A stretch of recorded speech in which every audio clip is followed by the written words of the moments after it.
Small Business for Beginners and Dummies, written by Giovanni Rigters, narrated by Connor Sullivan. Introduction.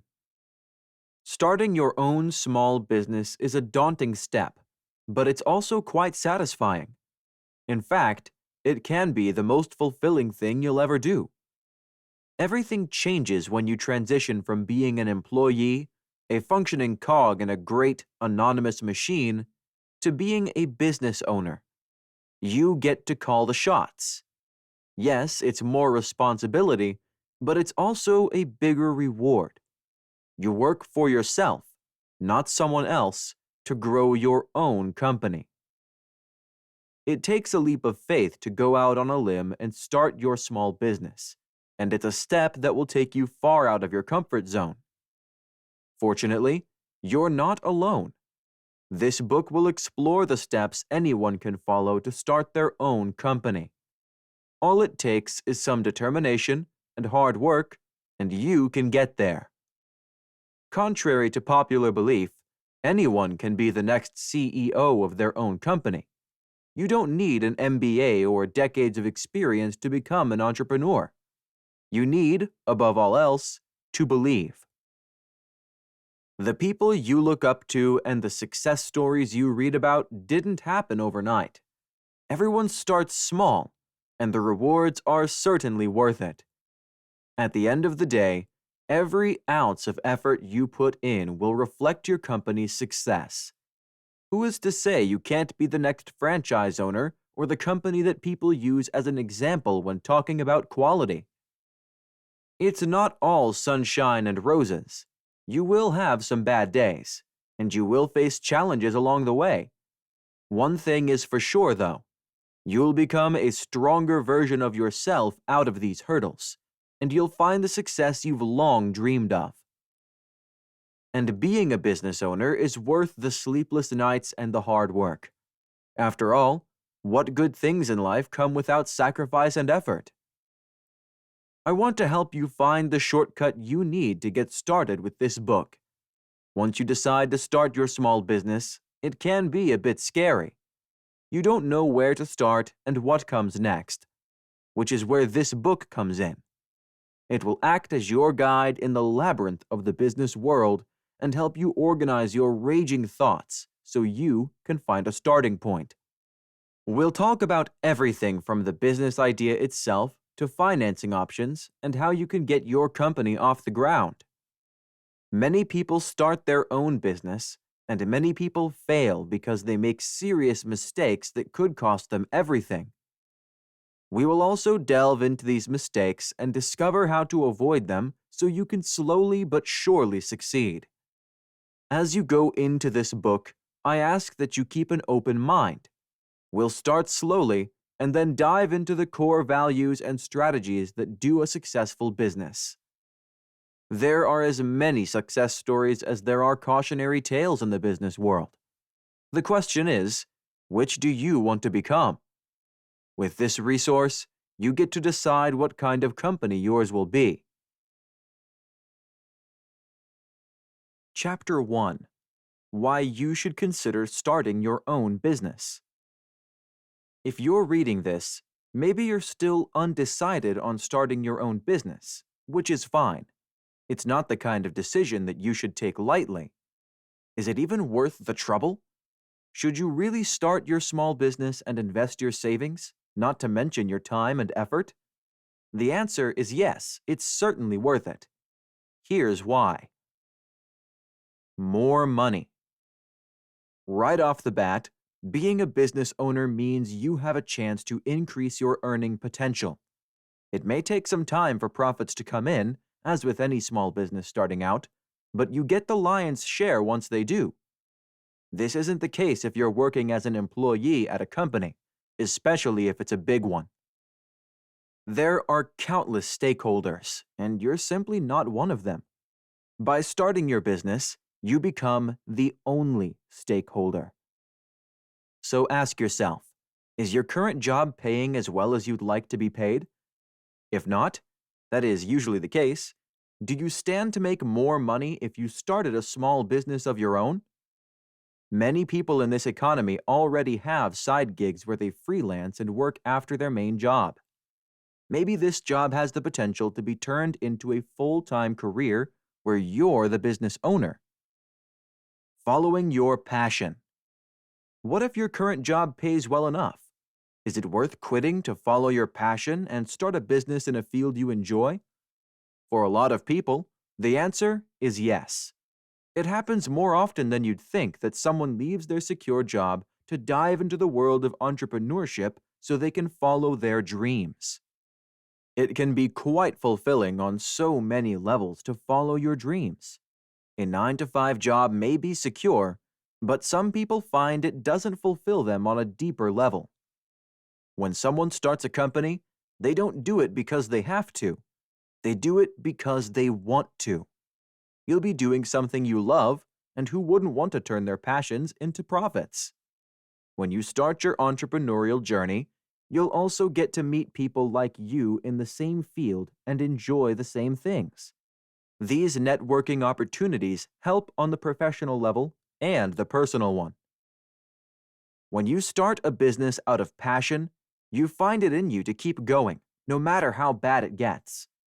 Almost 2/3 of small businesses survive for only 2 years before things go south. There is a chance for failure, but there is also a chance for success. Those that follow their passions and turn them into businesses are the ones that get past those challenging few years until they find success. Being your own boss. This is one of the most satisfying perks of starting your own business for many people. You answer to no one. This is particularly more cherished by corporate veterans who have spent many years taking orders from managers who are less than competent in many cases. If you've ever made a call that was ignored by your superiors, despite you knowing it was the right call, you'll come to appreciate being your own boss. You make the decisions, and you have the final say on how the business moves forward. It might be a bit scary to be the only one who shoulders the responsibility since you make the final call, but great rewards come with great risks. Besides, if you keep avoiding risks, you'll never grow as a professional, and you will keep working for others that don't fear risks as much as you do. On the other hand, being your own boss also means you have flexible working hours. You don't have to punch the clock day in, day out. Many small business owners end up working more than their fixed-hour job, but there is a key difference here. You get to decide when to work and how much effort you're willing to put in, not your boss. Learning opportunity. When you start your company, you'll suddenly face parts of the professional world that you may not have come across before. You'll get a crash course in every one of these, from strategizing the business to finance, accounting, and marketing. This presents a valuable learning opportunity that can benefit any professional. You get to learn about various fields, and not just the headlines. You dive deep into the intricacies of those fields because it's your company, and every risk is yours to take. Being a business owner means you're not limited to a certain role, as is the case with most jobs. You go beyond your job description because there is none. You will play many roles in your small business, especially in the early days, and you'll learn and grow like you never have before because of it. You will work better under pressure and improve your time management skills. Your financial literacy will skyrocket because it has to. You will learn how to adapt to change, and your people skills will be improved as you manage a team. The problem with working the same job for many years is that many of us stop learning after a while and can repeat the mundane tasks time after time without much room for growth. But remember, as a business owner, you never stop learning. It becomes a way of life rather than a mindset. Around every new corner for your business, you find a new opportunity to learn and grow as a professional and a person. The more you learn, the better you become at running a company, and the more successful your business will be. Taking control of your destiny. It can be easy to surrender to fate and let yourself be pulled in whichever direction life takes you. It's frustrating, but many people feel that they don't control where their careers take them. You can work at a company for a long time and be let go because the company wants to reduce costs. Or you could lose your job because another team messed up, so they're letting go people in large numbers. The good news is you can take control of your destiny if you start your own business. Your career would no longer be at the mercy of executives and business owners. When you become a business owner, you will make mistakes, but they'd be your mistakes. You can fix them and learn from the experience. In short, you stop being passive and you don't just go wherever the job takes you. As a business owner, you have clear goals and you work toward them, with no one there to stop you or hamper your growth. Believe it or not, when you're the business owner, you can actually achieve job security. A lot of factors come into play when you work for someone. If your boss doesn't like you, your promotions can be halted indefinitely regardless of your job performance. Your career advancement and the benefits that you get are out of your hands when you work for someone, so you can't control what becomes of your professional life. When you run things, you're investing in your future. And when your business succeeds, you'll have job security. You won't be thinking about the constant risk of losing your job for any reason. Helping others. Have you ever felt disillusioned with corporate structures and how many companies do things? Well, you can be confident that you're not alone.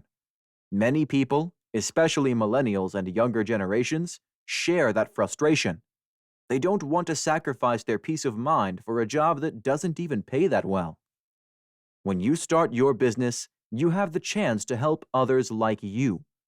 When you run a company, you can generate jobs for others. You'll hire people you see potential in and who you can train to be successful, rather than following the style of big companies who hire staff with supposedly impressive resumes. You get to help those who might not have had a chance to work and be successful, and being able to do that is fulfilling in itself. While you can work at a job where you add value, there is much more room to add value and positively impact society as a business owner. A lot of successful entrepreneurs who started from scratch did that. If you have a nonprofit dream project you've always wanted to take on, you can make that decision as a successful business owner. When you're running the company, the sky's the limit for how you can help others. Many business owners were denied opportunities in their past for a variety of reasons, often unfair. And if you've been there, you can turn it around with your company. On a similar note, with you running a business, you can create exactly the kind of working environment that you wished had been there in your previous job. Finding the motivation to go to work every day can be difficult when you're working for someone else, but as an employer, you can create an uplifting environment that makes your team wake up wanting to come to work. You'll be motivated to come to work every day to grow your business, and your team, no matter how big or small, will draw inspiration from your passion and enjoy their jobs. Finding more time for yourself. Another perk of starting a business has the time to do all the things you never could do before. As we mentioned earlier, you have more flexibility with your time when you run things, so you could pick up an instrument or engage in any hobby that you've always been curious about. More importantly, you find more time to cultivate healthy relationships. You can make more time for your family and set your schedule around your kids' soccer practice or music recital. There are no limits to what you can do with your time when you're the boss. At the end of the day, in most cases, people know when it's time to start their own business. You'll see an opportunity ripe for the taking, an unfulfilled market need, and you'll know that you have just the right idea to fill that gap. It doesn't even have to be a new product or an unprecedented business idea. In many cases, it's simply the matter of providing a service or a product better than others in the market are doing it. Being your own boss offers flexibility and potential for profit that you could never find while working for someone else. That alone should be enough reason to get you emotionally invested in the idea of your own business. Chapter 2: Getting Started. Now that you're on board and are ready to start your business, you probably already have an idea lurking in your head that's ready to be turned into a profitable business. The question is, how do you start? An idea isn't enough. You need to do a lot of work to get this idea off the ground and begin turning it into money. In this chapter, we will explore different approaches to how you can refine your idea and how you should approach a major step as starting a small business. The idea. You can't start a small business without an idea. If you have one, that's great. You can skip to the next step. What if you don't, but you still want to take this leap? You still can. But you'll need to do some research to find out what kind of business ideas work for you. The thing about small businesses is that they shouldn't require a major upfront investment. Most people who take this step are doing it to get out of financial difficulties rather than getting into them. The last thing you need is to start a business while owing tens of thousands of dollars. Fortunately, there are a lot of small business ideas that are great for beginners and people with busy schedules, and they don't need significant upfront costs. The key is finding out where your current skills can come into play. Online courses. The first small business idea you should consider is giving online courses, a form of digital product. The internet's penetration into most countries worldwide has created a great opportunity for entrepreneurs to utilize their abilities to make money. Since giving online courses requires minimal resources, a laptop and good internet basically, it is a great place to start. It doesn't have to be an academic course. Take some time to consider your current skills and ask yourself this: which of them can be monetized? People go online to learn about all sorts of things, from woodworking to playing an instrument. If you have a particular set of skills and you're confident that you can transfer those skills to someone else, you can set up an online course and teach people worldwide. If you do a good enough job, you can make a name for yourself and turn it into a successful small business. Digital products. Online courses are a form of digital product, but there are countless other options out there. Artists have access to a myriad of opportunities if they play their cards right. You can use music, digital paintings, stock photos, short stories, and even podcasts to start an online business. The great thing about selling digital products is the fact that you don't need shipping costs as you would physical products. And there are also no manufacturing expenses. You can literally start offering your services a day or two after settling on the business idea. Handmade products. It might seem daunting to start a small business that could take on major brands, but it works if you offer a product that people like and need. There is a significant market for artisan and handmade products that display expert craftsmanship. Take Etsy as a simple example. This e-commerce website is focused on handmade products, and it's been going strong for years now. It gives artists and creators the chance to display their work and set whatever price they see fair, and many people buy from these sellers. If you have a certain skill and can make homemade products, it might be the perfect place to start your small business. From soaps and candles to paintings, pottery, and jewelry, handmade products command respect and feel much different from their mass-produced counterparts. You can also dabble in fashion and start your own brand. Sure, the production won't be huge at first, but with more people getting to know your brand, you can slowly expand and grow your business. Drop shipping. If you want to start an e-commerce business on a medium to large scale, you could run into quite a few roadblocks. You need to buy inventory, find the place to store it, and then ship products to buyers, which is difficult and costly. This is where drop shipping comes in. It's an easy and low-cost approach to starting a small business. With drop shipping, a third party provides the inventory and ships to buyers on your behalf, In other words, you don't handle the product. The third party handles everything from storing to shipping, saving you endless amounts of stress and money. As the buyer, you simply sell your products to buyers and pass them along to the third party suppliers. The fun thing with dropshipping is the fact that you're not stuck with one supplier. You can get products from different ones and add them to your online store in a specific category, and buyers will get to choose which product they like the most. When they do, you reach out to the supplier of that particular product and fulfill the order. With dropshipping, your main responsibility is marketing and customer care. These were just a few quick examples of the different businesses you can start, but you can start with anything you want.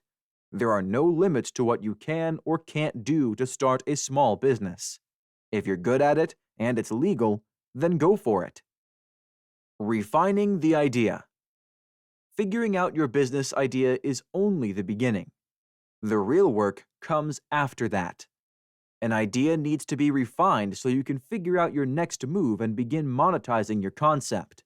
You can't say that you want to start a dropshipping business and start with no clear direction in mind. There are some steps that you need to follow to get your company off the ground. Market research. Market research is probably the most important step for someone trying to start their own business. It's how you identify your target consumer so you can build marketing campaigns and tailor your product or service to their needs. It's also how you understand the competition you have in the market to distinguish your product from other players in the field. You wouldn't give an important work presentation without doing your homework on the topic at hand, and you shouldn't get into business without doing your homework on the field you plan on going into business in. Here's why you need market research. Consumer profile. Through market research, you begin to understand what your target consumer wants and how you can help them get it. What are your customers' pain points? How can you provide them with a product or service to fix that pain point? Is there even a consumer for your product? The kind of product or service that you want to offer may not have a market. But it's also possible that there is an audience for what you have to sell, but it isn't very vocal. Without a consumer profile, you risk everything, and you may spend time and money on a business that has no future. Consumer patterns. Now that you've known what kind of people you want to target, university students, moms, men, and so on, it's time to figure out their patterns. Where and how does your customer shop? If all they do is online shopping, introducing a business without a website and social media platforms would just be a waste of time. When you conduct thorough market research, you find the best way to reach your customers. On the other hand, you also need to understand their shopping patterns. Is your product in demand? How do consumers usually find products or services like yours? How do they pay for it? These are all relevant questions that market research can help you answer. Keep up with trends. Markets change all the time, and with thorough research, your business can keep up with that change. If consumer patterns or demand for your product or service change over time, regular market research is how you can adapt and stay in business. Competition. One of the biggest ways you can benefit from market research is by understanding the competition. How many companies out there offer a similar product to yours? By understanding market saturation, you minimize the risk by knowing what kind of competition you're coming up against. The chances are, quite a few companies are already offering what you want to offer. The catch is, how will you present your product differently? You know what consumers pay your competitor through market research, so maybe you can set better prices. In short, market research helps you find an edge over any other competitors that might have similar products. So, how do you do market research? You have two options: existing resources or new research done by you. If you use existing resources for your market research, you might save time and a lot of effort. However, you risk using outdated information. Consumer behavior changes all the time, and what was true about a certain market a month ago might not be today. On the other hand, going to the consumer and doing the research yourself incurs some expenses and effort, but it gives you the latest data and lets you speak directly to the people you want to sell to. The optimal way to go about it would be to use existing resources to answer general questions about the market, like household incomes and market trends. You'd be much better off talking directly to your target audience through surveys, focus groups, and questionnaires for more nuanced answers that can give you clear insights into particular consumers. This will get you the answers you need about specific points in the business, like product qualities and user experience. Moreover, talking directly to consumers means you can ask them about your own business and see what they think of the logos and even particular products. Write your business plan. Next, you need to write your business plan. This document is not only important to help you find investors, but also to organize your thoughts. When you write a business plan, you have no option but to be methodical and think everything through in detail. Moreover, with a business plan, you start asking yourself questions that you might not have considered before. How much money would it take to launch your small business, and where will you get it?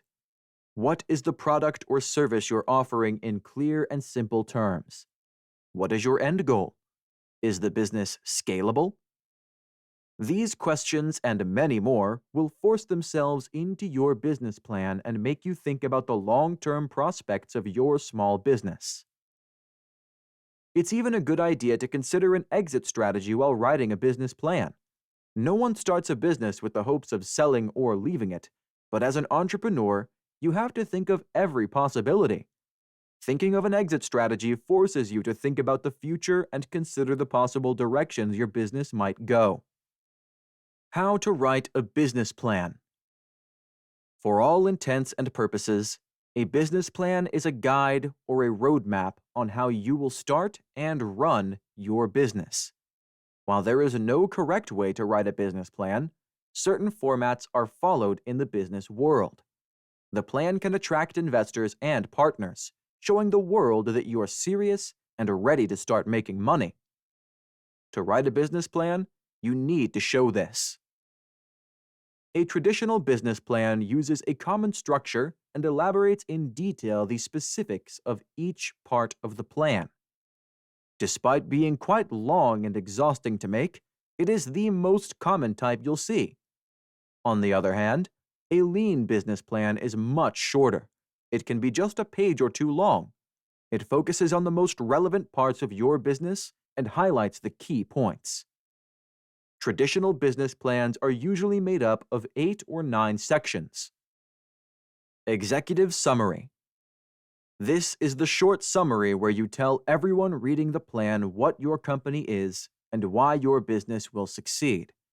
An executive summary should highlight your product or service, the brand's mission statement, and some information about the team and the location. Try to include some financial information and projections on where you see the company a year from now, and if you have expansion plans, include them. Company Summary. This is where you expand on the company and what consumer pain problem you plan on solving. You can go into detail here and specify your target audience profile and organizations you might collaborate with. What competitive edge does your business have that is worth investors considering financing your company? Are there subject matter experts on your team? Who are they, and what are their credentials? In short, this section is where you really sell it to potential investors and show your strengths. Products and services. In this part, you go in depth into your products and services. Explain what you have to offer and how customers can benefit from your product. You should also show what your product supply chain looks like and any research and past or ongoing development plans. Market analysis. This is where you show the results of your market research. Explain how you perceive the market and your target audience. You should also talk about the competition and their competitive edges and weaknesses. What are current market trends and themes? What are companies in the same field doing that is working, and what's not? How can you do better? Go into great depth into the answers of these questions, because the market analysis is where you show your business in light of others. Marketing. Any good company needs to have a solid marketing plan. There isn't exactly a right way to go about your marketing strategy, though some agreed upon techniques and strategies are available. In this part, just focus on your plans to attract and, more importantly, retain customers. What's your unique selling point, and how do you plan on approaching your target audience? You should also touch on your sales and how they will occur. Will you have online options, or will it all be in store? The more you elaborate on your marketing and sales strategies in this section, the easier it becomes to go back to this part when making financial projections. Organizational chart. While we're talking about a small business, you should still explain the organization and hierarchy, even if it's just a 5-person company. This part explains who will run things and who reports to whom. What will the team look like? How will you employ your people's skills and experience? You should also include your company's legal structure, LLC, limited partnership, or sole proprietorship. Financial plan. This might be the most challenging part of a business plan, because it's where you have to convince whoever is reading that your business is in a good place, not to mention scalable, and has the potential to be a success. If you're starting a small business, you might have already been up and running by the time you write this. If that is the case, include balance sheets and current cash flow, as well as any other relevant financial information, like income statements. If you plan on asking for a business loan against collateral, you should mention the collateral in your financial plan. You'll need to add financial projections covering everything, from budget to profit, for the next 5 years. Appendix. The appendix is where you add any relevant documents that might have been requested by investors, like resumes, credit history, legal documents, contracts, and product pictures or information. You can include other sections, like funding requests, if you plan on applying for funding, which is where you outline how much money you'll need for a specific period of time and how you'll be spending that money. As you can see, the traditional business plan is long and exhaustive, and it could take weeks to be written properly. On the other hand, the lean business plan has different components and is much shorter. Key strategy. Summarize your business strategy in a few bullet points, highlighting consumer pain points and how you will solve them. You should also add your target audience and markets. Partnerships. As lean business plans are more suited for startups, you should include a section about key partnerships. Think of the businesses and services you'll work with, and suppliers and other strategic partners. Resources. Highlight the key assets you'll use to create value for your target audience. This can include intellectual property, tech, experienced staff, or working capital. Revenue and cost. Summarize your company's approach toward creating value for customers. Are you reducing the cost of a product or service, or offering maximum value? How much will this cost? After outlining costs, you should tackle revenue and show how your company can generate money. Chapter 3. Financing and Legal Structure. Coming up with a business idea and refining it into a business plan means you're on the right track. However, the challenging part is yet to come. One obstacle that any business, small or big, has to overcome is that of securing financing. You'll need money to make money, no matter what business model you have. Even if you're an online store that sells custom products, you still need an online presence and invest in some initial products you can list on your pages. Before you explore funding options, you need to figure out how much you'll need, which is where the business plan comes in. When you create a comprehensive one, you begin to understand just how much of an upfront investment it would take to get your business off the ground. Do you need the money to buy and store goods? Or do you need it to buy a domain? Maybe your upfront investment is in the form of a digital tool, like a powerful laptop or a camera. Whatever it is, it should be outlined in your business plan so you can start looking for financing in the right places. You have to consider all your initial expenses and the revenue stream before you look for financing. The last thing you want to happen is to find an investor only to ask for the wrong amount of money. If you ask for too little money, it will run out before you meet your goals. Some of the common expenses for small businesses and startups include supplies, office space, utilities, salaries, website design and creation, inventory, lawyer and accountant fees, marketing, insurance, and permits. These are examples of directions you have to consider, so they're not inclusive of all expenses you'll run into as you're starting your business. Once you write a detailed list of the expenses your business will need, do some math and add up the total cost. For example, this may include fixed costs like tools or licenses and permits, which have published costs that anyone can find. Other factors might have variables, like employee salaries, which are often contingent on experience. It helps to look at other companies like yours to see their expenses and understand the market average for salaries and the kind of equipment you need to buy for your business. There are plenty of vendors in the market, and some of them are pricier than others, but if you do your homework, you can always get good prices. After figuring out your full expenses, you should detail them with the help of an accountant. Divide your expenses into monthly and one-time expenses. Monthly expenses include salaries and utilities like electricity and the internet. One-time payments are licenses and permits, logo designers, and anything else you pay once you're first starting. With an overview of how much money you need, it's time to start looking for financing. Financing options. Self-funding. Also known as bootstrapping, self-funding is when you start your small business with as little funding as possible, and you do it without relying on outside investors. You use your own financial resources to self-fund and get your business up and running.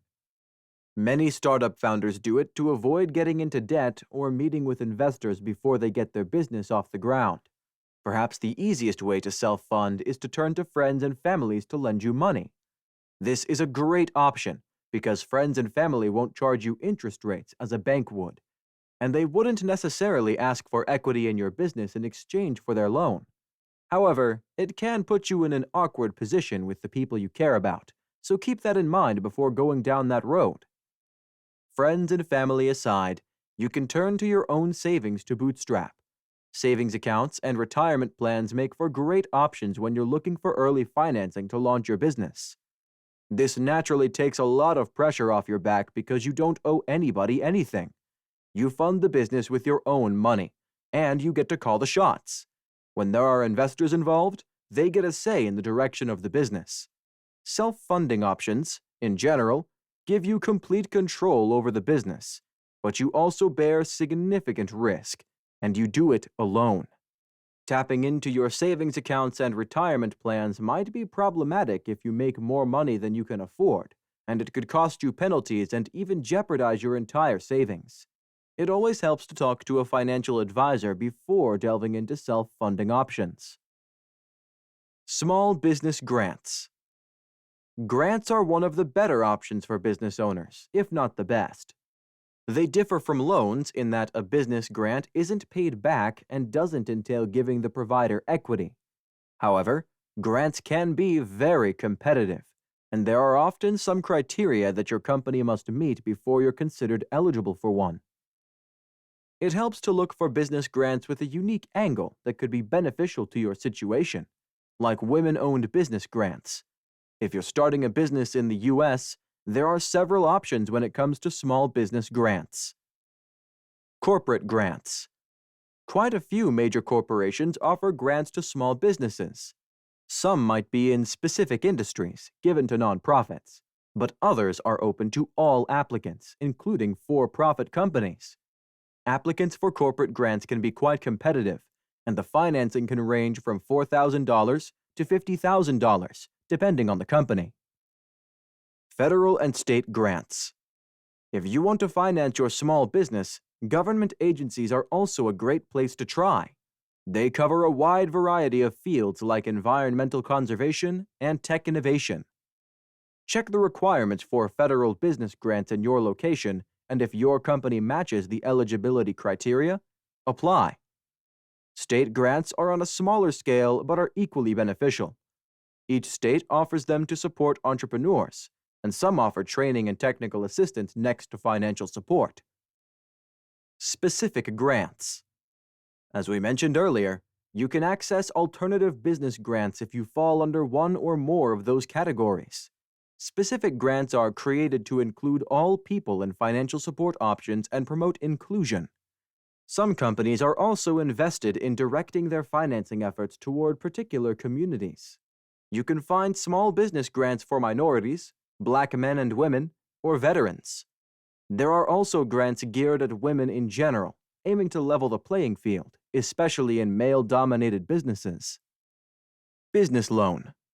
While grants are a better option, they are often highly competitive, and few small businesses can get them. Loans, on the other hand, can be acquired with an application. However, getting a commercial loan from a bank is sometimes challenging, and the process can be long and complicated. The challenge with bank loans is that, in most cases, you'll be asked to provide collateral, a guarantee that you can pay the loan back, which could be a house, car, or any other asset. As a small business owner, you probably want to avoid having to pledge what little collateral you might have in case your business loses money. This is why it would be better to look for small business loan options without collateral. And fortunately, they exist. Various lenders offer different loans that don't require collateral, although you would have to assume some kind of financial responsibility to pay the money back. One of those options is a line of credit, which is basically a specific amount of money that you can tap into whenever you need it for your small business. When you reach the preset limit, you can't take any more until you start paying back. With an open line of credit, as you pay back the money, you can start borrowing again. There's also a type of business loan called a term loan, which is when a lender gives you a specific amount of cash up front and you are to pay it back according to the preset borrowing terms. Term loans are usually given to small businesses that are already up and running and have solid financial statements. You ask the lender for an amount of money and agree to the repayment schedule and the interest rate set by the lender. It's a good idea to put as much of a down payment as you can afford with term loans to lower your payments. If your small business sells a product to customers who often take a long time to pay their invoices, invoice financing is a good option. This is when you borrow money with a guarantee that you're going to pay it back from the amount you're due from your customers. Invoice financing is a great option for your small business if you want to improve cash flow and grow your operations. You can get this kind of loan earlier than expected and begin working on your plans rather than wait for your customers to pay the amount in full. The lender will get a percentage of the invoice for lending you the money, and you'll get the cash you need to keep your business going. A similar type of loan is inventory financing, which is when you get a loan to buy products that you will then sell later. Your inventory will serve as the collateral for your loan, and when you sell your products, you can pay the lender back. Inventory financing is ideal for small businesses that have to pay their suppliers in advance so you can purchase, store, and sell your products. Last but not least, if you don't want to deal with banks or lenders, you can look for government loans for small businesses, like those given by the U.S. Small Business Administration, which are provided to small businesses to facilitate their growth. Find an investor. If you can do it, finding an investor for your small business can make your life a whole lot easier. Investors give you money, but in many cases, they also offer support and counseling to protect their investment. If your small business has growth potential, most investors won't ask you to repay the loan, but would instead ask for equity in the company. A venture capital investor takes a higher risk than traditional lenders in exchange for higher gains down the road. You can resort to those kinds of investors when you're trying to expand your business and potentially heading to ventures with a slightly higher risk. Venture capitalists usually help startups that are already established and can present them with a solid visualization of their long-term growth plans, not to mention demonstrating that they have the team that could bring about that success. Venture capitalists are usually companies, but if a wealthy individual invests in companies with high growth potential, it's called an angel investor. An angel investor has not just the money, but also the resources and the experience in a particular field to support a company they're investing in. Angel investors usually invest enough money in small businesses so no other investors would need to. Unlike venture capitalists, angel investors come on board when the business is just getting started, but they do expect a high return on their investment. Crowdfunding. Crowdfunding has been a very popular option these past few years, and many small businesses used it to get started. The most common type of crowdfunding is when a small business asks for donations from people who aren't treated as investors. Crowdfunders don't get equity, and they don't get their money back. Instead, the company sends them gifts or rewards for helping take the business off the ground. This gift is almost always the product that you sell, but there can be other perks that crowdfunders would want, like having their names mentioned by the company or even meeting the owners. Crowdfunding is a great option for small businesses offering cool products, like affordable luxury-looking watches or tech products. It's also great for companies that are in the creative business and produce documentaries or videos where you can add the crowdfunders' names in the credits. What's even better is the almost non-existent risk that crowdfunding poses for business owners, as you don't give equity to anyone and you keep full control over your company. Moreover, if the company doesn't go anywhere, you don't have to pay anyone back, since crowdfunding is basically getting donations from people who liked your business idea. You should carefully check any crowdfunding platform you plan on using and make sure you read the fine print. The terms and conditions can and will probably vary from one platform to the other, so consider that as you're selecting a platform. Once you do, set up an account, start marketing your products online, and try to reach as many people as possible. The more people know about the kind of services you provide and why they'd want to support you, the more money you'll be able to get. Business structure. You'll soon need to register your company, but before you can do that, you need to decide what kind of entity it will be. Your company's legal structure affects everything, from your taxes to your personal finances if things don't go your way. The structure of your company is about finding the right balance between legal and financial protection, and you should always consult a lawyer before settling on it. Limited liability company. This is the most common type of business structure, and it's one that you'll find in most countries. The advantage that LLCs provide is that your personal assets are separated from the company's, so you're protected against liability in case your company fails. In other words, creditors can't come after your personal money if your business fails to meet its financial obligations. A limited liability company can have one or more owners. Sole proprietorship. A sole proprietorship is when you register as the business's sole owner, which means all the company's financial and legal obligations are your responsibilities. This type of company is probably the easiest and fastest to create, but it entails significant risk. If things don't go your way, your personal finances can be in danger. As the sole proprietor, you're responsible for paying the company's debts and fulfilling all its obligations. On the plus side, you also reap all the rewards. Partnership. Unlike a sole proprietorship, a partnership entails two persons being liable for the company's fiscal obligations rather than just one. This is a good option because it splits the risk and the responsibilities, and it helps to have someone whose skills and resources can complement yours. In a partnership, you also split the rewards and profits. An example of partnership companies is law firms and real estate investment firms. Corporation. A corporation means your company's liability is separated from your own. There are different types of corporations: S, C, and B corporations. Each has its own guidelines and taxation, but a corporation generally separates your personal assets from a company's. This means a corporation can buy property, pay taxes, and do anything else an individual can. For example, with a C corporation, the business structure entails the proprietors being taxed separately from the company. Chapter 4. Setting Your Goals. You shouldn't just rush to start your business once you have an idea you feel can be profitable.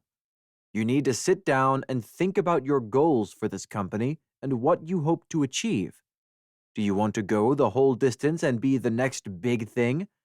Or do you want to start a company to maintain a steady income and earn a little extra? There are no right or wrong goals. It all comes down to what you want to do. It helps, however, if you have a clear mental image of which direction you want to move in so you can get off on the right foot. Why you should always set goals. If you want your business to succeed, goal setting isn't optional. It'd be like embarking on a journey into the unknown with no end destination in mind, let alone a compass. How else will you measure your progress and success if you don't have goals? No one is saying you have to know where your company will be in 10 years, but you can at least think about where you see your business in a year or two. Goals provide you with direction and a sense of purpose, and they show you the roadmap that you have to follow if you want to get somewhere specific. Goals also motivate you when things get rough, and you can be certain they will. If you have clear goals in mind, when you're down and everything looks bleak, you'll look to those goals and remember why you're doing what you're doing. And you will find your motivation to keep going despite all the difficulties. Your personal motivation aside, goal setting will take your business forward. If you don't look ahead, you'll stay right where you are. Progress and growth mean looking forward and finding new heights to reach. When you set goals and knock them out of the park, you'll set others, and as a result, your business will keep moving forward rather than remaining stagnant. With goals in place, you can measure progress and tweak your processes as you go along. You will refine your approach and think of alternatives when one isn't working. This way, you'll keep learning and keep achieving your goals one after the other. Setting goals is how you measure your team's progress and their ability to work toward a specific target. Otherwise, you'd all be just working for the sake of working. Perhaps, most importantly, setting goals is how you measure your own growth. You start a business because you want to be in a better place than you were, and having clear goals ensures that you are moving towards that place. How to start setting goals for your business. Focus on the big picture. Why did you start your business? This is the first question you need to ask yourself when setting your goals. It all comes down to this one clear question. This is the one thing you'll keep going back to when you need motivation and when you lose sight of why you started a company in the first place. The answer becomes your overriding goal and is your idea of success. And it's the big picture that your entire company will try to focus on. Again, there isn't a right or wrong big picture goal. It should be something that matters to you, and it shouldn't be a short-term goal. Those will come later. But before you can think about short-term goals that you can track and measure, you need to consider the ultimate goal you're working toward. In other words, the big picture isn't buying a luxury car. It's having a successful company with dozens of people who make a good living, or running a business so successful that it becomes a source of passive income for you so you could retire early. I always recommend writing this major goal down on a piece of paper so you have it on you at all times. It doesn't even have to be just one goal. It can be any major life event that you want to achieve but can't at the moment. From buying your parents a house to being featured as a successful entrepreneur. Break it down. Writing a goal like Being a billionaire might seem absurd for small business owners, but everyone has to start somewhere. The key to making these goals look realistic and attainable is to break them down. If you look at each of your major goals separately, it will look impossible, and just the idea of starting will be frustrating. This is why you need to break each of them down into smaller business goals you can actually achieve. If we take a small business as an example, your first big goal would be to pay off your debts and break even so you could start generating profits, which sounds daunting for a small company just starting out. So, how about we break it down? Instead of breaking even, set a goal to increase sales by 6% every month. Achieve that goal 1 month after the other, and you will break even before you know it. See how much more attainable the goal is after you've broken it down? This strategy applies to any major goals or dreams you have for your company. When you break down bigger goals into smaller actions, you also get to track your progress so you can understand if you're going in the right direction. If you're not, you can make instant changes to get right back on track and achieve that monthly or weekly target. Setting smart goals. You're going to come across this term quite often, and for a good reason. Many successful entrepreneurs in the business world follow the rule of SMART goals, which stands for specific, measurable, attainable, relevant, and time-based goals. This approach guides you through setting targets you can track and achieve, and then move on to the next one. Here's what each of those words means. Specific. For a goal to work, it needs to be specific. You can't just set a goal to make money. It has to be specific. Make money by selling my products on Amazon. The more specific your goal is, the easier it becomes to find the tools and resources to achieve it and take the baby steps towards it. To set a specific goal, ask yourself these questions. What do I want to achieve? Why is it important that I accomplish it? Who are the players involved in achieving it? Where is it located? Which resources do I need to accomplish it? Answering these questions will focus your thoughts, and in turn, efforts on exactly what you need to accomplish. Measurable. How will you know if you successfully reached your goal if you can't measure or track it? Being able to assess your progress helps you stay motivated and focused. When it's time to measure your progress in achieving something, and you find that you are on track, you'll get an immense boost to keep doing what you're doing. Ask yourself these questions to set a measurable goal. How much or how many products? How much money? How do I know that I achieved what I set out to do? An example of a measurable goal is driving 20% traffic to your website, which can be easily measured through analytics and tools. Achievable. This may be one of the more challenging aspects of setting a SMART goal because it forces you to be grounded in reality. The goal that you set has to be achievable. In other words, it needs to be realistic. It should be more than the previous goal, and it should test your abilities. But it also has to be doable and within the realm of possibility. It's important to remember that attainable here means attainable to you. It doesn't matter if others can set a bigger goal in the same amount of time.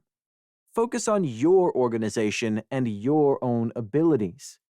Moreover, set goals that you have power over, not someone else. Hiring a good team is an example of something you can control, unlike getting a business loan or an investor on board example, which is up to someone else's control. To set an achievable goal, ask yourself, how can I accomplish this? And how realistic is the goal based on the current resources, financial and other, at my disposal? Relevant. Your goals should align with your overall big picture goals and should drive your company toward the end result. You need to set goals that drive the business forward and push your team to grow while also moving you closer to your personal goals. Ask yourself if your goal is worthwhile and if it's the right time to set it. Does it align with the bigger picture? Time-based. A goal that isn't time-bound isn't a goal. It's a wish. Every goal you set for yourself and for your organization needs to have a deadline so you can focus your efforts and optimize your resources accordingly. Having a time-based goal means you can find the balance between everyday tasks and long-term goals. Ask yourself, when do I need to achieve this goal? What can I do a month from now to work toward it? What can I do now? This approach can be tailored to any organization's goals, and you'll find that they make a world of difference in how you approach your business and personal goals. When you organize your thoughts in this particular order, you'll be able to take action toward achieving what you want to achieve. I'd also highly recommend taking time to celebrate your success. When you're in the heart of things, it's hard to stop and admire what you've achieved. But celebrating your success is how you find the motivation to keep going. Don't dwell on your success for too long because the journey is still long and there's still much more to be done. However, take a moment to acknowledge that you're on the right track and have achieved much so far. Chapter 5. Basics of Online Businesses. We've briefly mentioned some examples of online businesses, like dropshipping or giving courses on the internet. This chapter will dive into the world of online businesses and what it means to have an online presence as a company. Needless to say, whether your services or products are online or in-store, you need some form of online presence, one way or the other. Billions of people shop online every year, and it's a figure that is growing daily, and billions more use social media. This is why you can't afford to skip out on having a digital presence, which we'll also cover when we talk about marketing. Whether your business is small or big, you need a website. People want to check your products and services to learn more about what you have to offer.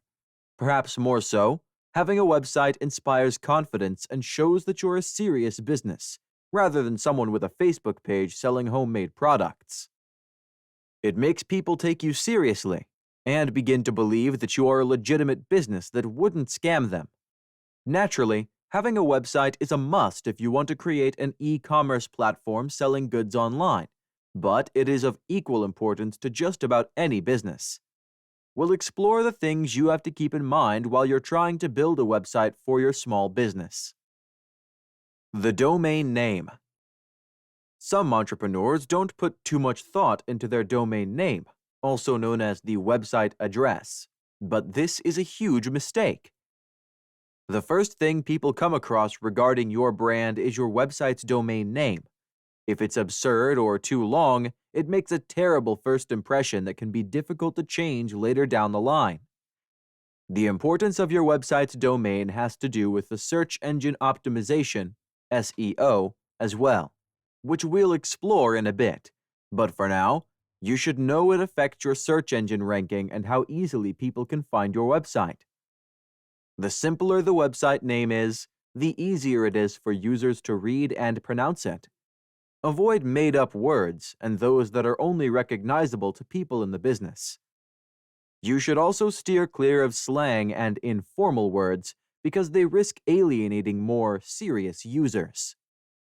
Your domain should also be short so people can remember it and type the name from memory if they want to search for your website. Long domains with multiple words are only forgettable. They're also annoying and an eyesore. So, avoid hyphens and numbers because no one will remember the number at the end of your domain, which means they'll be frustrated when they try to search for it again and will probably give up looking. Numbers and hyphens also make it harder for people to pronounce your brand name and could cause misrepresentation, which is the last thing any brand needs. For a small business, it is always best to go with the basic domain extension .com, rather than .net or .co, because those are confusing and can also be easily forgotten. You should also try to include keywords if possible in your domain name, because they make it easier for search engines to recognize you and, in turn, for users to find you. Keywords can include the line of work and location, like www.ontarioplumbing.com or www.seattlebookshop.com. However, it would be better to have a domain name specific to your brands, like Google or Apple, since this gives you the option to expand in the future rather than sell just plumbing services or books, like with the previous two examples. But brand domains like those can be expensive to buy for a small business. So, do some research and make sure you can find an appropriate domain for your budget. Also, do some digging to make sure the name you had in mind isn't taken. Choose a web hosting platform.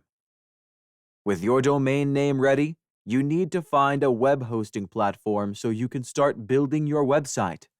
A web hosting platform is a company that hosts users' websites that will then be accessible via the internet. There are many options, but not all would be suited for a small business like yours. So, do a little digging and compare options to find the best platform to host your domain. There are a lot of web hosting platforms, and all offer a myriad of features so you can take full control of your website. You connect your domain name to the hosting service, and it's stored there. When users access your website, they access the domain stored in the web hosting servers. Prices of web hosting services may vary depending on the kind of features you want, and it could be as little as $5 a month and up to $100 or more.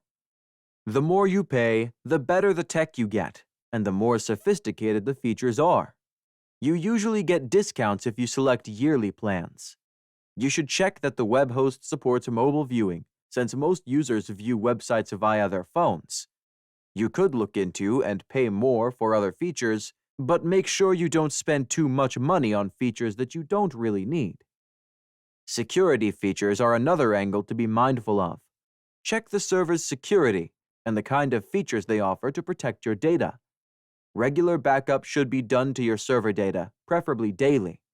Ask if the web host has regular security maintenance and ask to see proof of it. And you also have the right to check the host's security credentials. Most good hosts have available security protocols, usually published, so you can check and see how the host will keep your data safe. Choose a web builder. Now, you have a domain and a web host for it. This means it's time to start building a website. There are plenty of web building tools out there, but you need to find one suited for your business. Unless you have previous coding experience, it's integral that you look for an accessible web building service that can help you create the website without needing programmers.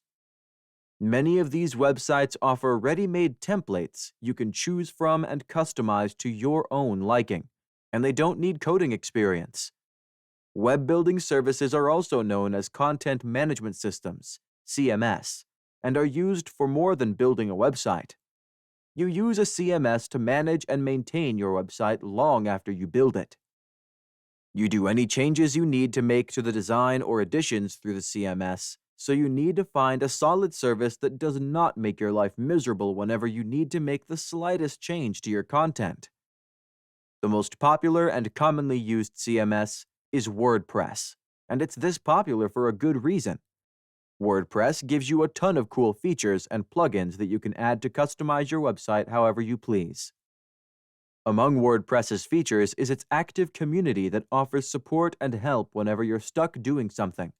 Moreover, it's free, so you pay nothing to build and manage a website using WordPress. It's one of the easiest CMSs to install and use, and someone with no experience building websites can use it to create a visually pleasing and helpful website. WordPress's popularity is an advantage to users because most agencies and programmers have used it before. So, if you want to invest in creating an even better and more sophisticated-looking website, you can easily find someone to help you. It's one of the most flexible CMSs you can find, But WordPress is not without its drawbacks. Due to its popularity, it's a target of many hackers. This is why you need to regularly update and maintain its security to avoid hacking attempts. This means keeping an eye on third-party plugins, which most website owners use because they are helpful. Securing those particular plugins requires vigilance and updating third-party sources all the time, not to mention deleting any that you don't use. WordPress is only a web builder, meaning it cannot host your website. You'll only use it to manage your content, and you'll need to find a separate web host service. Other content management systems out there like Wix offer both website hosting and building services. So you'll host and manage your website using the same platform, but you get significantly less flexibility with Wix compared to WordPress. Other CMS offer similar benefits to WordPress but increased security, like Drupal. It's also easy to use and has a good support community, but you get fewer features and plugins, so you don't have as many extensions on your website. Prices for content management systems vary, WordPress aside, depending on the features and tech you want. Build your website. Take your time to build a memorable and eye-catching website. Some web builders offer simple templates where you can drag and drop features around your website. However, I'd advise you to take it slowly to build a good website that users would appreciate. User experience on your website determines if they will stay long enough to make a purchase or be curious about your brand. If you make their lives a living hell, users will simply walk away and find another website with a better user experience. Remember that the website is the first thing people learn about your brand, so you need to leave an everlasting impression. Most web builders will offer themes and templates that you can choose from. Look for visually pleasing graphics and basic colors. Don't go with flashy or blinding colors because they can be too off-putting for most viewers. You should also select the right fonts. They shouldn't be too small or too big. Find the right balance between font sizes. It should be big enough to read, but not too big as to annoy readers. On a more important note, avoid stylish fonts that might also be challenging for people to read. The clearer and easier the font is for people to read, the more they will stay on the website and learn about your services.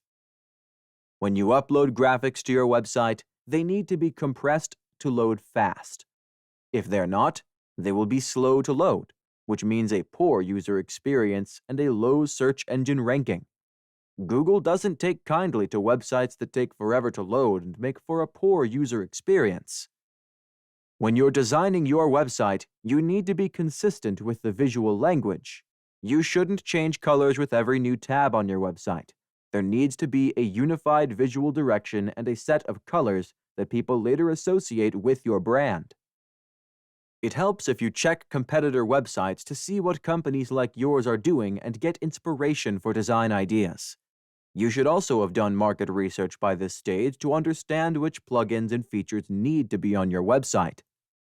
Try to customize your website to suit your target audience's needs. Never overestimate the importance of easy navigation through your website. Complicated websites with poor interfaces make for a terrible user experience and, in turn, poor traffic and sales, if any. You need to design an intuitive website that anyone can navigate with ease. Potential customers should be able to find whatever it is they're looking for on your website with minimum fuss and bother. Contact information should be visible and easily accessible. The last thing a user needs is to have a hard time finding a company's contact information when they're trying to buy a product. Generally speaking, your website should have all the basic pages that any small business would include: home, about us, contact us, product or services, terms and conditions, privacy policy, sitemap, the team, and additional pages related to the brand. People are comfortable with this standard format, making it easier for them to find what they're looking for. If you think this is just a replica of other websites, it's not. You get to innovate within each page as you wish, and you should. Add interesting graphics and high-quality photos of your website, and write thorough descriptions that answer questions about your products. While customizing your website, you will probably need to add plugins and extensions, depending on the web builder tool, which can add cool new features to your web page. These tools help you get the most out of your website, and they can take the user experience to the next level in more ways than you could expect. Web builders like WordPress give you access to thousands of different plugins that you can customize and tweak to add any feature you want to your website. However, you shouldn't add a ton of extensions to your website, as this will slow it down and prolong loading times. With plugins and extensions, resist the temptation to add as many as you can. Focus on the ones that can improve the overall user experience and improve security. For example, when it comes to performance, you need to use caching and data optimization to ensure a fast-loading website when your users return. You will also need to install security plugins that can protect your website against hacking and spamming attempts and malicious activity that can compromise user data. Other plugins that you need to keep in mind are data backup to protect your content in case there's a technical issue with the website. If you want to create an e-commerce website, you'll need a specific plugin for e-commerce to process your sales and handle online payments. Whatever extensions you add to your website, make sure they're highly rated by other users and are consistent with updates. Read reviews about the extension to find out what other users had to say about the tool and its pros or cons. Populate the website. With the website designed and ready, it's time to start filling it with content. This is a critical step in your efforts to launch your small business's website, and it has to be done with enough consideration and planning to get the results you want. You shouldn't dump just any content onto your website and hope it will attract visitors. You need to have a plan in mind for each section and the content you'll add there. Going by the basic pages we mentioned earlier, let's take a look at what you can include. Homepage. This is the first thing users see on your website, so it has to include interesting graphics and a strong message. Moreover, the homepage needs to have a short, succinct overview of your services and products, but doesn't keep the readers on edge. People hate it when they log into a new website and after skimming through the homepage, they still can't figure out what you're selling. Make sure your message is clear on the homepage and show people why they should continue to explore your website. Last but not least, the homepage should include clear and direct navigation to other sections on the site. About Us. In this section, you get to tell users your story. What does your company do? What's your message?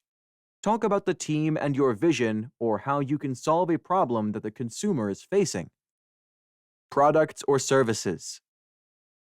Talk about your products and services and show the reader why they should purchase what you have to sell. Contact us. Show customers what they need to do if they want to reach out to you to inquire about something or place an order. You can include a form for them to fill out directly. You can also include an email address and/or phone number, but a lot of people find it cumbersome to send a new message to an email address.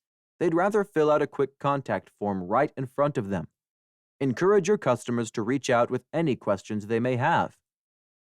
You can and probably should include a blog, which is a must for many businesses these days and a powerful marketing tool that can drive traffic to your website. This blog can talk about industry-relevant news and the field itself and future updates. Optimize for search engines.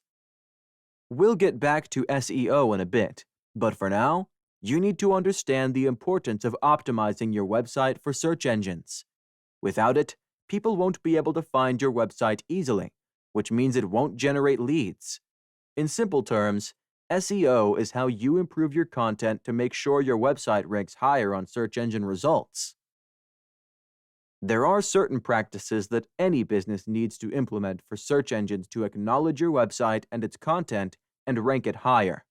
You can be certain that your competitors optimize their content for search engines, so you have to do it too if you want to stay in the game. Intuitive design and fresh content are essential factors in ensuring that your website has a solid ranking. Good SEO practices include adding relevant keywords in your posts and pages, adding social media links on your website, backlinking, having other relevant websites link back to yours, and having a good overall design. Site loading speed and ease of navigation are crucial factors that can either make or break your search engine ranking. If your website offers users a good experience, it will rank higher. If not, your ranking will be lower. Your website also needs to be mobile-friendly and easily accessible from any phone for its ranking to be good. Search engine optimization isn't something you do just once and forget about it. It's an ongoing process, and you keep updating and adapting your approach to improve your search engine ranking. SEO is basically the difference between your website showing up on the first page on Google's search results or the 100th. When your website is among the top results, you get high traffic and, in turn, generate leads and profits. Go live. Now, the only thing that's left is to publish your website. When you feel that your site is ready for visitors, you can go live and start showing your website to people who might be interested in your products. You should do a few final things before going live, starting with installing webmaster tools. Those tools will help you monitor and analyze your site's performance. Through tools like Google Analytics, you can track the volume of traffic to your website and how many viewers checked each page on the website. You also have access to critical data like a bounce rate, which is the number of users who leave your website after a short time having viewed just one page. All this data and more will help you improve your website and implement SEO strategies to enhance performance. Factors like bounce rate affect your search engine ranking, as in, websites with high bounce rates have poor ranking because Google algorithms determine that your content has to be poor since users leave so quickly. You will have to check the data offered by these tools regularly so you can tweak and improve your website. Before you go live, test your website. Make sure it's mobile-friendly and the user experience via phones doesn't have any glitches. You will need to have a website maintenance plan in place for search engine ranking and, more importantly, to stave off hacking attempts. Use the performance data from webmaster tools to make necessary changes to optimize performance and fix errors and warning messages. Always update your software regularly and never postpone updates, because this compromises the security of your entire network. Run security scans regularly to detect any malware and remove it. And as we mentioned several times, always back up your website data and do it consistently. Chapter 6. Marketing for Small Business. If there is one thing that makes a world of difference in the success of a small business, it's marketing. There are offline marketing strategies that we will look into, and they do help sometimes. However, in the age of the internet, digital marketing is where you want to put your money. Compared to online marketing, offline strategies like print ads, outdoor advertising, or mailed coupons and vouchers bring in a fraction of the customers you'll need for your business to go. No matter how small your business is or what kind of product or service you're offering, the importance of digital marketing can never be overlooked. Why your business needs digital marketing. Wide reach. There are no limitations to who you can reach online. Before the internet, offering your products and services to a global market used to just be a dream. But with an online presence, you can reach a global audience with a Facebook post. Geographical boundaries disappear when it comes to the internet, which ensures that your business has the prospect to grow and expand if and when you're ready. Personalized marketing. The problem with offline marketing is that it is often random. You try to promote your product to as many people as possible and hope that some will like what they hear and buy. This is not the case with digital marketing. Thanks to digital tools like Google Analytics and many others, you can target specific audiences with your ads rather than spend a lot of time and money on targeting people that may not be interested in your services. The data you get from online marketing tools can help you know a ton of helpful details about your audience, from the kind of phones they use to their jobs. By analyzing this data, you can create targeted campaigns and engage your audience in a way you could never have before. A user's shopping patterns are also stored online, and you can use those to send emails with offers and even create content for your target audience based on which part of the shopping stage they are in. This kind of personalization makes it easier for you to generate leads and make a profit because you're not just promoting your products everywhere and hoping for the best. Instead, you're showing your products to the people you know would be interested in them. Engaging your customers. The internet presented businesses with a rare opportunity to interact directly with consumers and see what they like and what they don't. Through social media platforms and your website, you get to see what your customers think of your products and the industry itself. You get to keep your customers engaged with your content on social media platforms, and how they interact with that content can give you a clear idea of which directions you should go in the future. Moreover, when you interact and engage your customers, you develop a connection with them and create trust. People want to believe in the brands they're dealing with, and even a small business can develop consumer trust and have a large following. With interesting content, you can also inspire people and help them learn about things they never knew before. When you engage your customers on this level through social media and the internet, you can have something that most brands aspire to and very few achieve: customer loyalty. Saving money. Believe it or not, digital marketing actually saves you money in the long run. In the past, if you wanted to promote your business, you had to print brochures and ads or spend money on outdoor advertising. There are more expensive options, like taking out a newspaper ad or creating a TV ad, but those options were not available for most small businesses due to the high cost. With digital marketing, you can reach a large number of people for a fraction of the budget it would normally need to promote your services. Online presence doesn't cost you much, and it yields much better results. The great thing about online marketing strategies is that they are sustainable. Sure, you might have to tweak your approach in the future and make some changes, but if things are going in the right direction, you can keep doing what you're doing. This way, you'll have a constant source of leads, and you can ensure a steady flow of customers to your business. Now that you understand the importance of creating a powerful online presence, the question is, how do you start? Get an early start. As a small business, it can be easy to get lost in a million other details before you stop and think about your online presence. However, if there is one thing that you have to understand, it's the fact that your customers are online.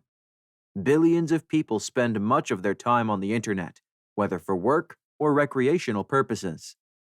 If you want to reach those people, you need to start creating an online presence for your small business as soon as you can. When someone hears about your business and the services you offer, the first thing that they'll want to do is look you up. If they didn't find social media pages, let alone a website, most would assume that your brand isn't a very credible one. Your target audience wants to see what your content looks like. They also want to check if there are reviews from people who have dealt with you in the past. Why would they bother dealing with you if they can't find that? So, work on your online presence in parallel as you're in the process of launching your business. Go check what competitor websites are doing online to get some inspiration on which direction you should go with. It always makes a difference when you learn from your competition and try to think of ways you can improve on what they're doing. When it comes to online presence, check the competitors' websites and see what they're doing with graphics and product description. Do they have a blog? If so, how often do they update it? How do they communicate with their target audience, which incidentally will overlap with yours? What's unique about the brand tone and message? What kind of visuals do they use, and what is the general visual direction they are going with? These are all questions that can push you in the right direction while you're trying to establish your own online presence. Search engine optimization and digital marketing strategies. We briefly talked about search engine optimization early, and now we'll dive into it to learn what makes it the most important marketing tool for any business, regardless of size. As a small company, you are bound to have competitors of the same size, companies that offer the kind of services you offer with equally small capital. The problem, however, is with the big companies. Whatever field you decide to go into, there are quite a few mega corporations that you'll go up against. The good news is that you can go up against these companies despite the massive disparity in resources. How? By using search engine optimization. With SEO, you can rank high on search engines and be as visible to users as a company 10 times your size. The great thing about SEO is that many of its practices don't require a massive investment. Regularly updating your content and backlining, for example, are some of the top SEO strategies, and they don't cost more than hiring qualified content creators. Moreover, investing in SEO ensures that users in your area and beyond can find your website easily and, in turn, become leads or customers. Let's explore some of the best SEO practices for a small business. Keyword placement. One of the most relevant SEO strategies is keyword placement. It might sound easy, but it takes finesse to use the right keywords in the right places. What do we mean by keywords? There are the words that your target audience is most likely to use when they're looking for services like yours online. For example, if you started a small plumbing services company, the relevant keywords would include plumbing, plumber, broken pipe, leaky faucet, repair pipes, drain, and clogged drain. These are just examples of words that people would associate with a service like yours. The keywords you use need to be placed around your website in the blog section, product pages, and any other section where placement is logical. This last point is crucial because Google algorithms will recognize poorly placed keywords and will lower your ranking. In other words, you shouldn't force keywords or plaster them all over an article in the hopes it would increase your search engine ranking. It won't. Keyword placement has to be natural and organic in a way that works within the article or description. Otherwise, it would probably harm your ranking. There are online tools like Google AdWords that can help you verify that people making online queries use your list of keywords, and you can also use it to find more relevant keywords that you can use on your website. The first place you should use keywords is the URL of your website, which should either have the brand name or a relevant keyword to the product or service you're selling. Keywords need to be added to your titles and metadata, the text that basically explains your website content to search engines and is not seen or accessible by ordinary users. The more keywords you use properly, the higher your website can rank and be visible to users. Before you publish your website, compile a list of relevant keywords, verify them using AdWords, and ensure their placement on your website is natural. Content marketing. Another very powerful tool at your disposal is the content you add to your website. People would engage with high-quality content, even if they didn't seek it out themselves. Search engines are a tool to help people find an answer to the questions they have about a certain service or product, and your website should also serve that function. This is why websites with quality content that is regularly updated always rank higher than those without. If you want to generate traffic to your website, you need to start creating exciting and compelling content that would hook visitors. This includes videos, photos, articles, and any other type of content that you know your target audience will want to view. The content on your website shouldn't be there to fill up space. It has to inform readers and provide them with information about your services or just information in general. Your content can also entertain site visitors. The one thing it shouldn't do is be irrelevant and boring, because people won't interact with it and they'd leave your website before spending too much time on it. The idea behind content marketing is that it establishes authority. Many websites online are trying to sell consumers something, But the consumer trusts companies that look like they know what they're talking about. Even for a small business with limited resources, you can establish your brand as an authority and demonstrate that you're not just in the business to make money. You do know what you're talking about. Consumers trust brands that invest in creating relevant videos and articles that leave them with a piece of information that they didn't have before. Of equal importance is the freshness of your content, which needs to be regularly updated with fresh articles, photos, and videos. Ask yourself this: if you go to a website looking for something and find that their latest article was 5 years ago, would you trust or deal with this brand? Probably not. The freshness of your content and the quality seriously affect your search engine ranking. If you want your website to have a good ranking, you can't afford to ignore content marketing. Make sure your content is always updated and relevant, and always offer your readers something, if not knowledge, then entertainment. Your website will get enough traffic with quality content, and your brand can be established as a thought leader and authority among its peers. Once that happens, your profits will only grow. Backlinking. The more you get other websites to carry links to yours, the higher your search engine ranking will be. Backlinking is another effective SEO strategy that makes a world of difference in how search engine algorithms view your website. Having backlinks on other websites shows the algorithms that your website is credible and valuable enough that other websites are referring to it in their articles and content. It also builds trust with users who stumble on your links on other websites. So, how do you get other website owners to add links to yours? The answer is very simple. You ask them. Backlinking is mutually beneficial to other website owners, which means you can ask them to carry your links and you do the same. The most important thing to keep in mind here is that it's always about quality rather than quantity when it comes to backlinking. A link to your website from a university or any other reputable website will do you more good than 20 from shady websites. Many website owners focus on getting as many backlinks as possible so that they don't stop to check the quality. Google algorithms recognize backlinks from shady websites and unknown blogs, and it reflects negatively on your ranking. Remember that backlinking is about building trust, and if you jeopardize that, you may never be able to regain that lost trust. If you want other websites to share your links, you have to offer value, not just by offering to host their links. Your content needs to be worthy of being featured across other websites.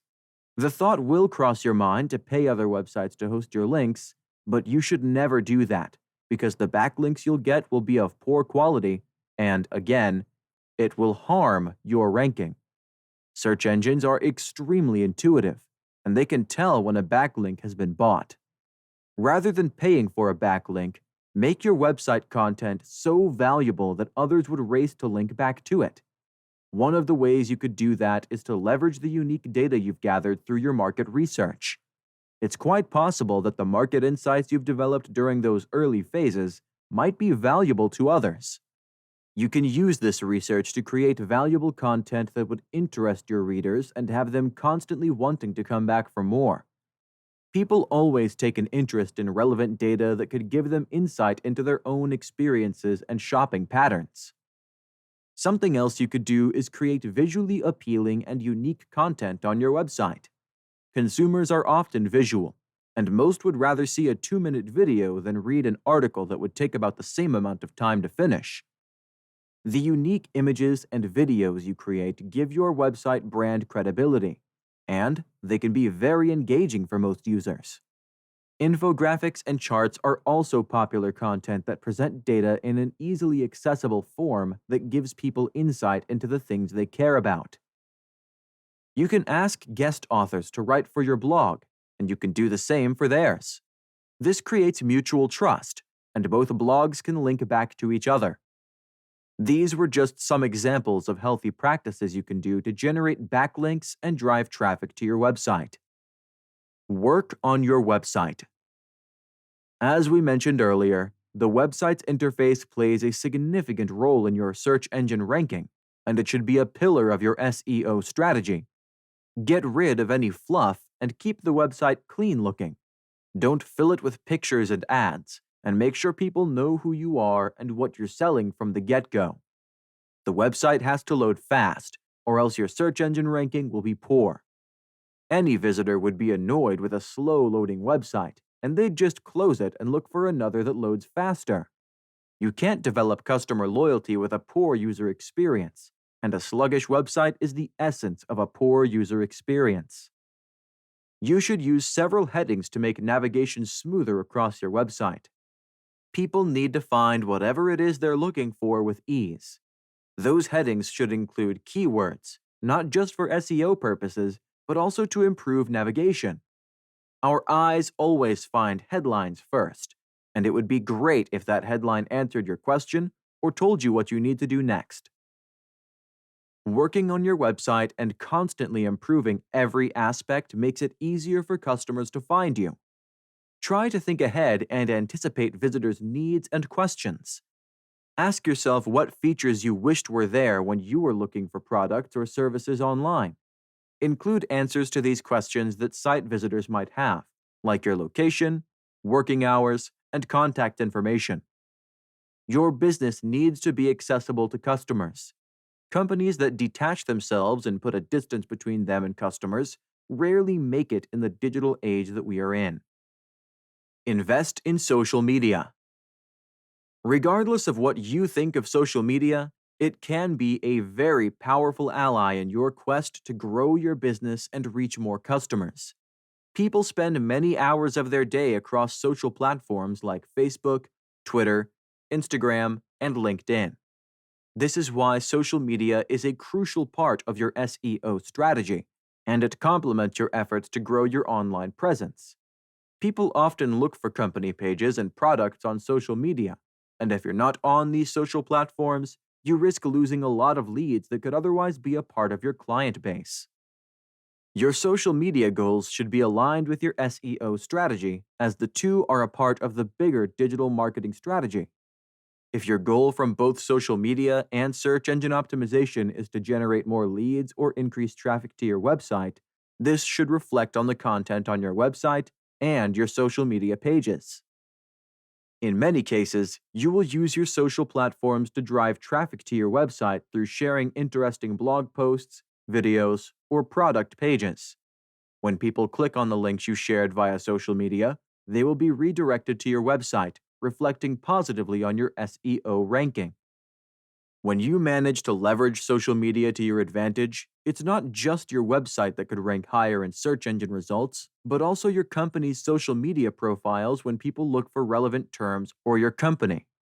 You want people to be invested in your social media posts and your content, so you have to keep working on both simultaneously. When you're creating social media posts, you need to keep your SEO strategy in mind. Use the same relevant keywords that you've used on your website.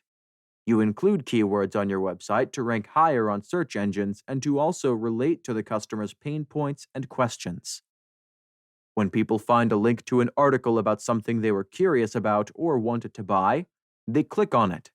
This is why you should follow the same approach with your social media as part of your efforts to anticipate your customers' needs. This will create more engagement with your social media content and increase brand awareness. Speaking of giving the customers what they want, it should be a given that your target audience with SEO should be the same as your social media content. It's the same consumer profile, but you're just addressing them through a different platform. In other words, don't use a different tone of voice on your social platforms than on your website. It should be consistent with your brand and what people can expect to find on your website. Just think of a company that uses a serious tone on its website and a tongue-in-cheek, sarcastic tone on social media. It confuses readers and might be off-putting to many. You have access to a ton of useful social media insights and data that can inform you about the success of your social campaigns and your SEO efforts. Social media is even more telling because you get to see what kind of content your audience interacts with the most. What posts did they like, comment on, or ignore? This kind of data shows you what interests your audience so you can offer them more of the same. With specific platforms, you get more detailed insights too. Twitter, for example, gives you data about the audience shopping patterns and lifestyle.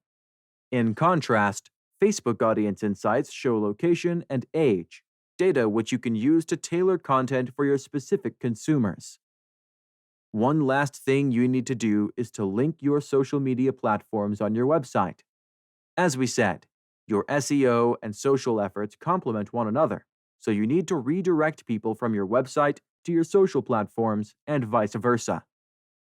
When people stumble on your website and find credible social media pages, this builds up brand confidence and gets you more followers and, in turn, more engagement. This is why you will never find a credible company without direct links to social media platforms on the website. This increases your SEO ranking too. Google algorithms identify the social media buttons on your website, which puts you higher in search engine results as a result. Local search marketing. As a small business, you're more likely to be interested in a local audience at first. You can definitely aim higher for a national or even global audience, but that comes later. When you're first starting out, you want people in your town to find you when they're looking for your kind of product. This is where local search marketing comes in. The goal of this approach, which complements your SEO efforts, is to put you on the map in local search results when consumers are looking for a company like yours. If you live in New York and you want an antique store nearby, you won't write Antique Store USA in your search query. You'd write Antique Store New York or Near Me. To sum up, there are some practices that you need to do to put your business on the local map in search results. To be accessible to local audiences, your online content needs to be optimized so that search engines know everything they need to know about your business. This means providing the accurate name for your business, address, and phone number, not to mention a valid URL. This information must be provided so search engines can recognize your business as trustworthy and identify your location. Any inaccuracies with this information could harm your search engine ranking. Fortunately, there are relevant directories that you can send information to be recognized by search engine algorithms. For a small business starting out, the first thing you have to do is create a profile on Google My Business. This tool gives you the ability to add your business location on Google Maps, the tool that most people use when they want to find a location. This, in turn, will show your business in local search results when users search for a business like yours in their vicinity. When you add your company to Google My Business, you also add relevant information, including your working hours and contact information. Other tools like Google My Business, such as Bing Places for Business and Yelp. Adding your location and contact information to those platforms increases the likelihood of search engines showing your business first when customers look for companies that offer your kind of services. Create profiles on these platforms and verify the information there. Make sure your info is consistent across all platforms and complete. If your business information is inconsistent across these directories, this could confuse search engine algorithms, and your business may not show up in local search results. When you're listing your business in local directories, add it into the right categories. Not only do you need to add it to the right category, but you also have to be specific. For example, saying that your business is a boutique store is not specific enough for a directory like Google My Business. You should specify what kind of product you sell, like a handmade jewelry boutique store. The same goes for restaurant, which is too general. Burger takeout, on the other hand, is more specific and lets local search engines know exactly where to put your business. Email marketing. Email marketing is one digital marketing technique that is often forgotten by many small business owners, despite its effectiveness. It's a low-cost approach to reaching many users, and it can be used to complement your SEO strategy. Email marketing can drive users to your website with the right mailing list, boosting your rankings and ensuring steady traffic to your portal. Email marketing is the practice of sending emails to customers on your mailing list to inform them of new products and offers, among other things. Your emails always contain a link to your website, which in turn drives users to your website and generates leads. Email marketing is so effective because it costs nothing, and it helps you develop a connection with the users on your mailing list. When you create personalized emails to users, it catches their attention and drives engagement. Personalized emails are usually based on users' shopping patterns and browsing histories, which means you'll send people things they actually look for online and want. If you send a blog post about hunting to someone whose search history is about hunting gear and seasons, they'll more than likely be interested. Your market research and data come in handy when you're sending out emails to attract new users and raise brand awareness. You need to keep all email marketing content on your website, meaning don't send an email about a post on another blog rather than your own. Email marketing aims to eventually drive traffic to your website and generate leads. Moreover, don't tell the reader everything in the email. Again, you want them to click on your link and go to the website to view your products and services. If you give them every detail in the email, they won't do that. Just add the right keywords, personalize your email, and make sure the content of the email can be easily traced to your website in case someone wants to search for it later directly on the website rather than through the email. In line with what we've explained earlier about social media, you should add buttons in your emails to redirect users to your social platforms. This drives traffic to your social profiles, which eventually reflects on your website traffic. Social media platforms can even offer better motivation to users to check your website out. People often check brand engagement and interaction with other customers across social platforms before they invest their time and money buying. Having social media buttons in your email also makes it easier for people to share your offers or new products with friends and family.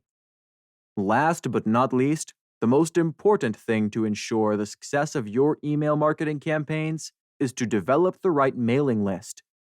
You need active recipients who will open emails and engage with your content. The key to attracting people like that is your market study and understanding the type of audience you want to engage. People will stumble on your website quite often, but the ones that sign up for newsletters and updates are the ones you want on your mailing list. You should leverage ads on your website and social media pages to encourage people to sign up for your mailing list. Make it lucrative enough so that customers would want to sign up to be notified of any updates regarding your brand. For every $1 spent on email marketing, you can make up to $42 on average as a return, as reported by DMA Marketer Email Tracker. In other words, email marketing isn't something you can afford to ignore. Whether you're using embedded sign-up forms or pop-ups, make sure you try to sell your customers on signing up for the mailing list. Pay per click. PPC.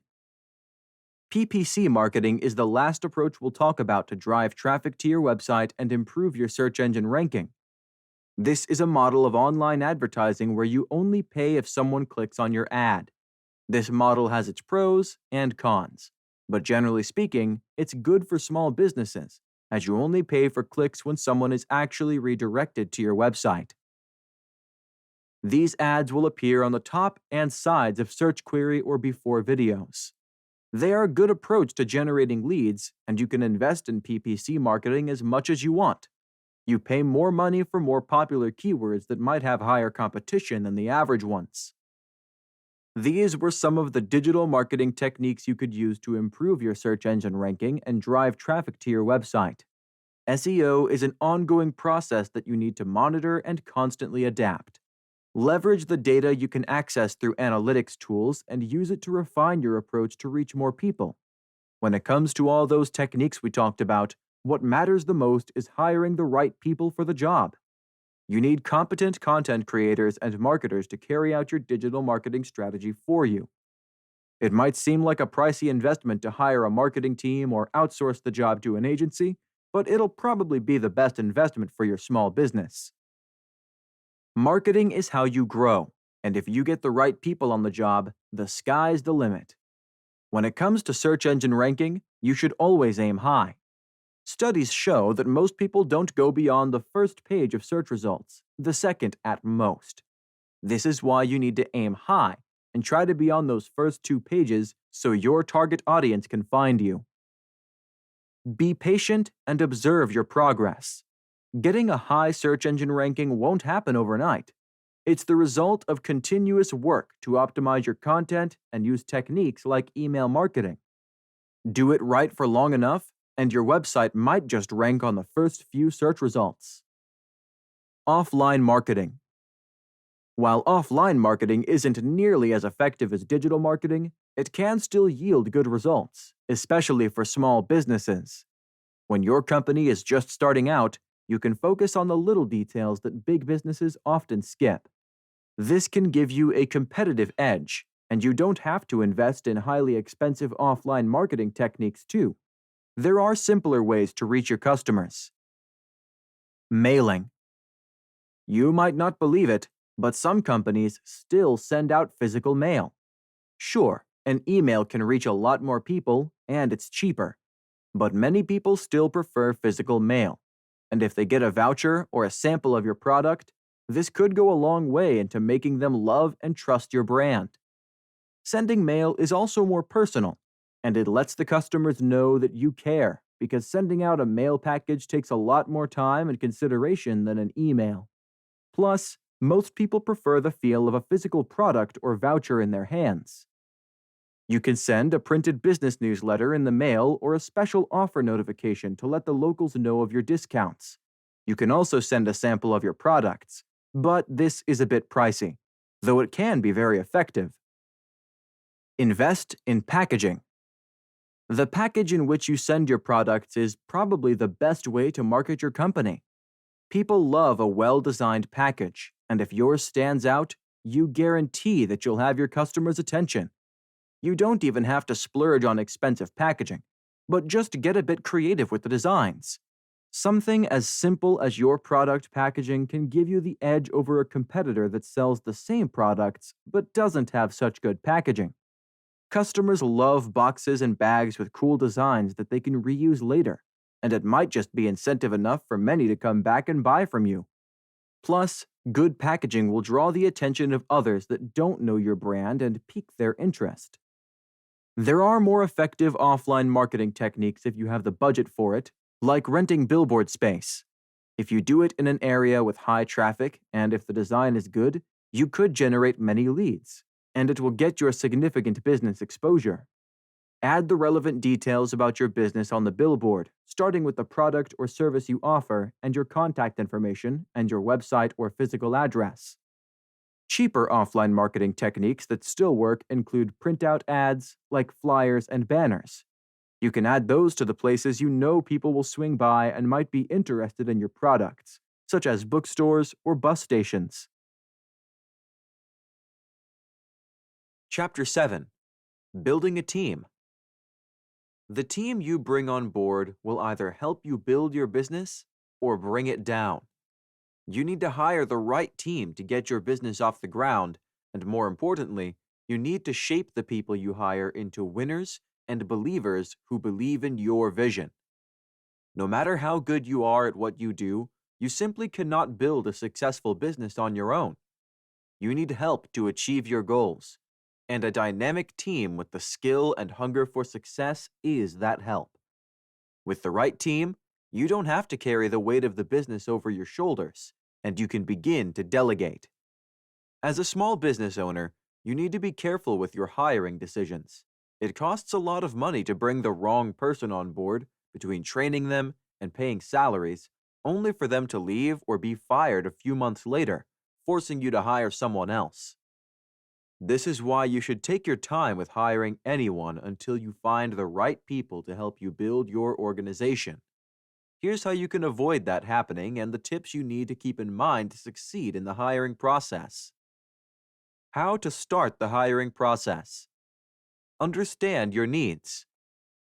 The worst thing you could do is rush into the hiring process without understanding what you need in the first place.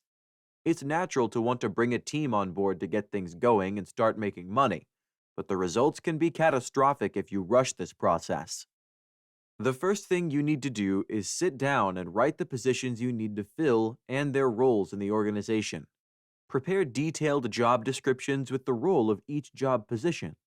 This step is crucial because many small businesses make the mistake of letting everyone do everything. This puts massive pressure on your team, and companies that do that usually have a high turnover rate. After thinking about the positions you need and writing detailed job descriptions, you need to consider the skill set you want in each person for a particular position. Write that down and try to picture the person's responsibilities and what kind of qualities they need to have. With their skills and role outlined clearly, you can begin to move on to the next step and look for candidates to fill these positions. Prepare for the interview. An interviewer should prepare for the interview as much as the interviewees. This way, you can ask the right questions that will help you pick suitable candidates to fill the positions in your company. When you think thoroughly about the interview questions, you can begin to filter the candidates and separate the good from the bad. Ask about previous experiences and their role in the previous job. Ask them how they worked within a team, if they faced any problems with other people, and how they solved these problems. Interview questions aside, you should check candidates' references and verify the information they've provided. The last thing you want is to hire someone who lied on their resume, and it never hurts to check someone's background when they're applying for a job. Preparing for interviews also entails drafting a hiring budget before you even list jobs. It might be tempting to go hire as much talent as you can to help you grow your business, but you can't do that. You should set a hiring budget with each position's salary outlined according to experience and qualifications. And don't forget to consider additional expenses, like taxes and insurance, while creating your hiring budget. Are they a good cultural fit? Picking up from the last point, one thing to keep in mind while preparing for the interview is defining your company culture, which is the next point we'll tackle. Ask yourself this: what is the company's mission and what are the values? What mindset do you want your team to have, and what behavior do you want them to display? While a candidate's professional background is key in the hiring process, cultural fit is equally as important. Finding a candidate who is a good cultural fit means finding someone who shares your vision and believes in the same ideals and values that you do. It also means finding someone who has a similar attitude as the rest of the company. Hiring someone who isn't a good cultural fit is a recipe for disaster. Sooner or later, negativity will spread among your team members and conflict will arise. You need to hire a team that is harmonious and works well. As a small business, you need to hire positive and self-motivated people who take the initiative and find solutions rather than dwelling on the problem. You need people who don't think of this job as a stepping stone to something bigger, but rather a good job in a company with growth potential. When you hire employees that fit well within your company culture, you create a healthy work environment where people are satisfied and motivated to give their best. You also reduce the turnover rate and ensure that the people you hire and invest time in training will stay because they see the company's potential. People start to love their job when they work with like-minded coworkers, and going to work every day doesn't turn into a chore. Hiring good cultural fits creates loyal employees that care about the business as much as you do, and loyal employees help you take your business to the next level. Consider all hiring options. You're looking for the best person to do the job at the end of the day. But what if that person doesn't even need to be on premises? As a small business, you don't have the luxury of spending too much money on overhead costs. Why not hire a remote employee with excellent qualifications and who is a good fit? Many companies now hire remote employees in different countries even because they realize it's not about someone clocking in 8 or 9 hours of work, but rather someone delivering the best performance in the way they see fit. Hiring remote employees takes a lot of stress off your people and gives them the space to create and innovate. It also reduces your overall costs. Some businesses could even work with entirely remote staff. If hiring remote employees won't work for your kind of business, you can also consider freelancers. Maybe you don't need a full-time graphic designer, but someone that comes on a project basis and does a task for you. The freelancer is then paid for the project, and you are spared from having to pay for a full-time post that you don't really need for your company. Moreover, hiring freelancers is a great way to gauge a candidate's abilities and work ethic. If you like what you see and the need for a full-time position arises, you can then hire from the pool of freelancers that you already know and have done business with before. The point of these examples is that you need to be flexible. Don't fixate on a certain approach when hiring people to work for you. Meet with people who might not have the experience but display passion and integrity. There is always room for growth and helping people to improve their skills, and you can be the one to guide them into becoming more seasoned professionals. Post jobs everywhere. When you're looking to hire a new team, you should post your job posts anywhere you can. This includes everything from social media platforms to your website. Many millennials look for job posting on social platforms like Facebook and Twitter, so it's not just LinkedIn. You should also add job postings to your website, as some of your followers might be interested, and they can be regular website visitors. Talk to your connections and ask your network if there is someone with the right qualifications. Headhunting works, and it could land you great talents easily, as opposed to you filtering dozens of resumes looking for the right fit for your company. Filter the applications. While it may be difficult to filter applications, it's something that you have to do. You shouldn't waste time interviewing all applicants because this is just a waste of resources. Instead, do extensive research on your applicants.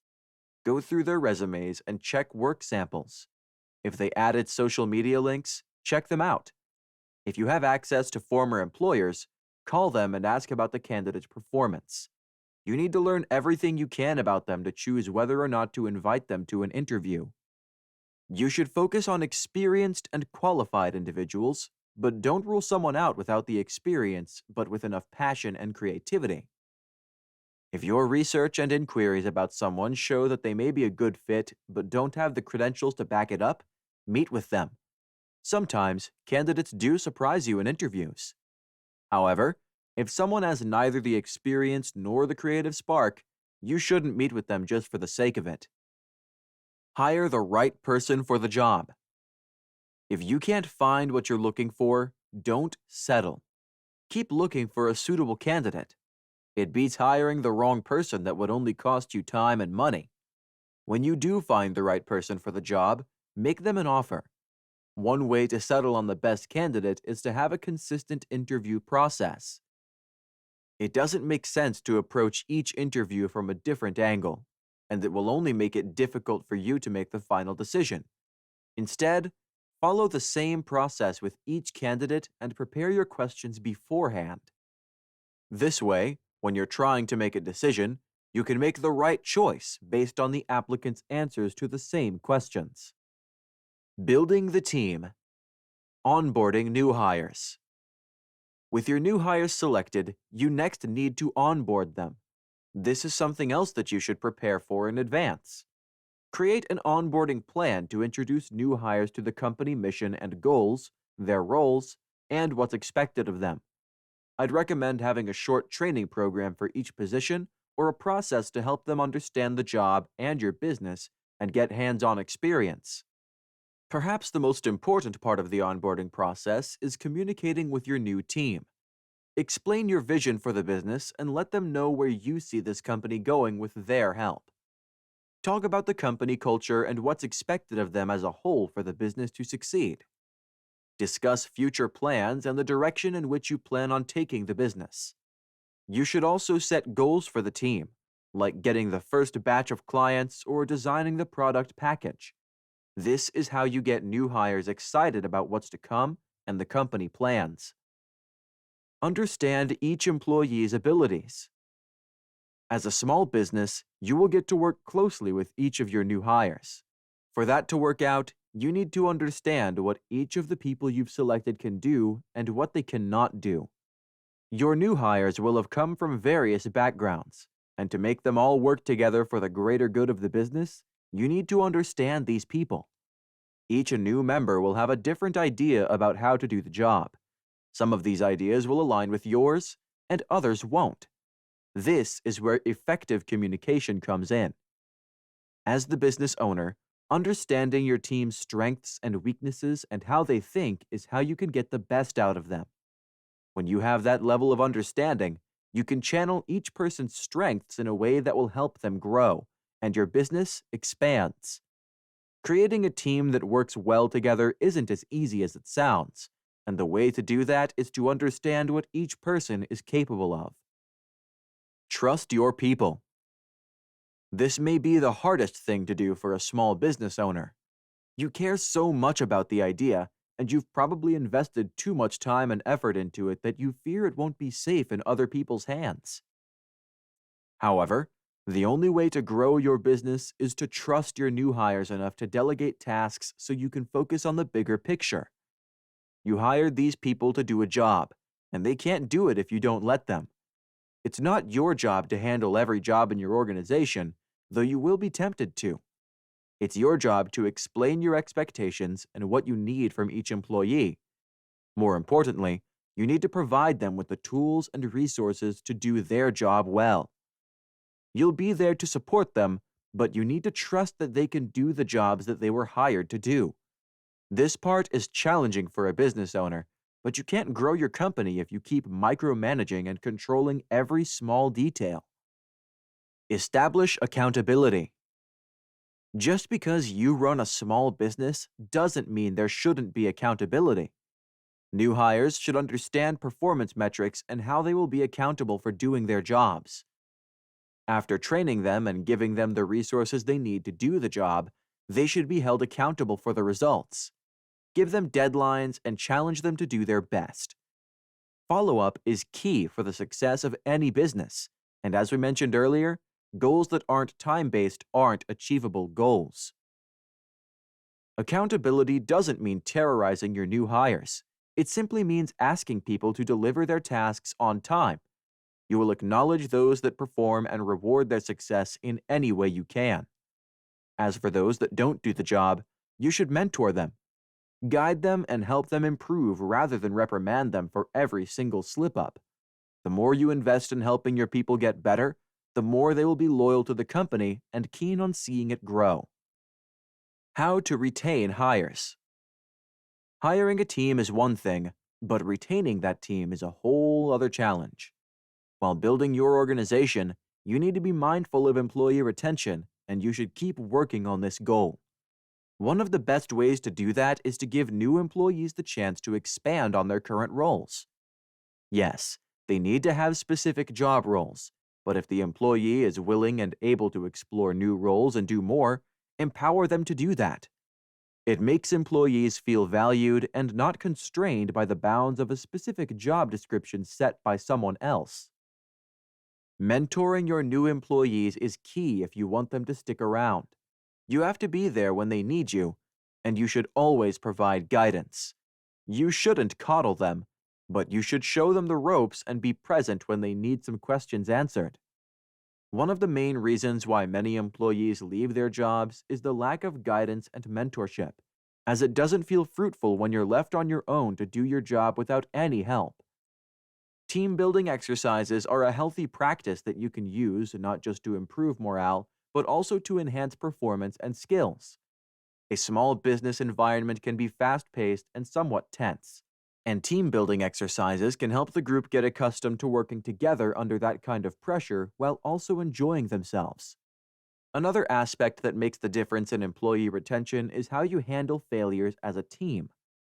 Failure is part of the learning process, and you and your people will run into roadblocks sooner or later.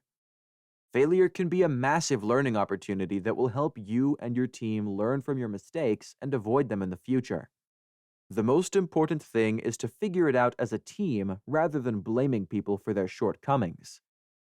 Invest in your team. If you want to help your team grow, you have to do more than talk about it. You need to invest in your team's growth because, as they grow, so will your business. This happens when you establish a clear and honest line of communication with your staff.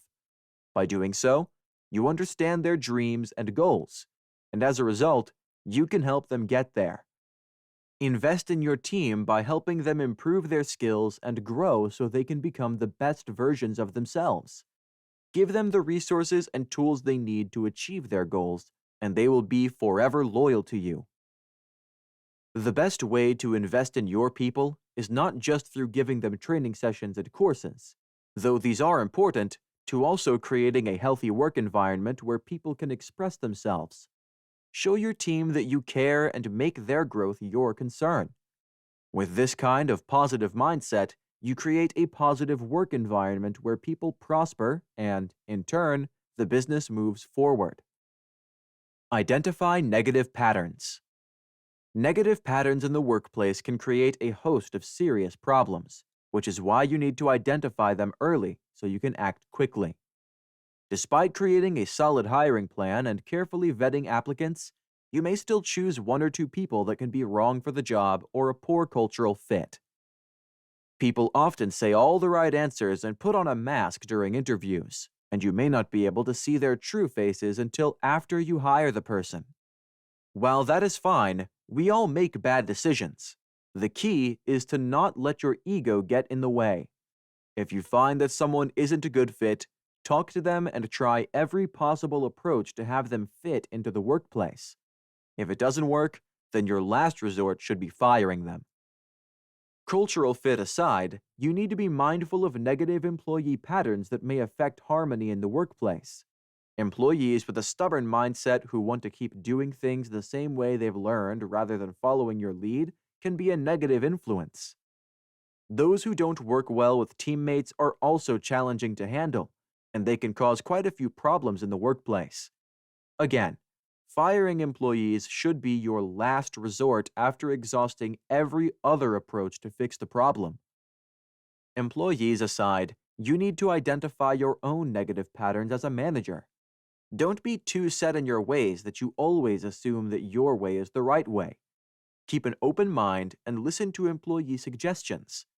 Maybe someone has a different idea that could be better for the business. Don't talk down to your team, and be mindful of micromanaging as it can drive many people away. You should be already aware of your personal shortcomings before you start a business, and you need to avoid these problems before they arise. The team you build can either make or break the business in a small business. Think of them as your partners and treat them as such, and they will have your back and show the business the respect and loyalty it deserves. The more you invest in your people, the better they'll perform, and the more they'll care about the business as if it was theirs. Chapter 8. Managing the Business.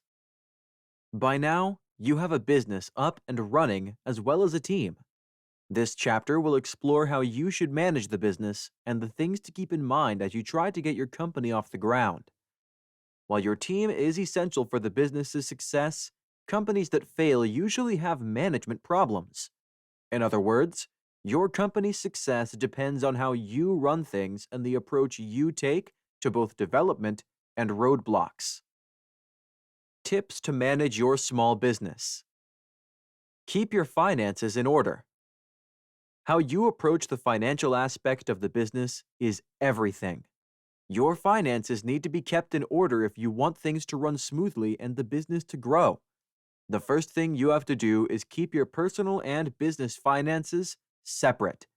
This is crucial since you'll be taxed separately from your business, so you need a separate account for your company other than your personal account. This keeps things in order and helps you avoid complications if something goes wrong with your personal or your company finances. As a small business, you need to be vigilant regarding your billing strategy.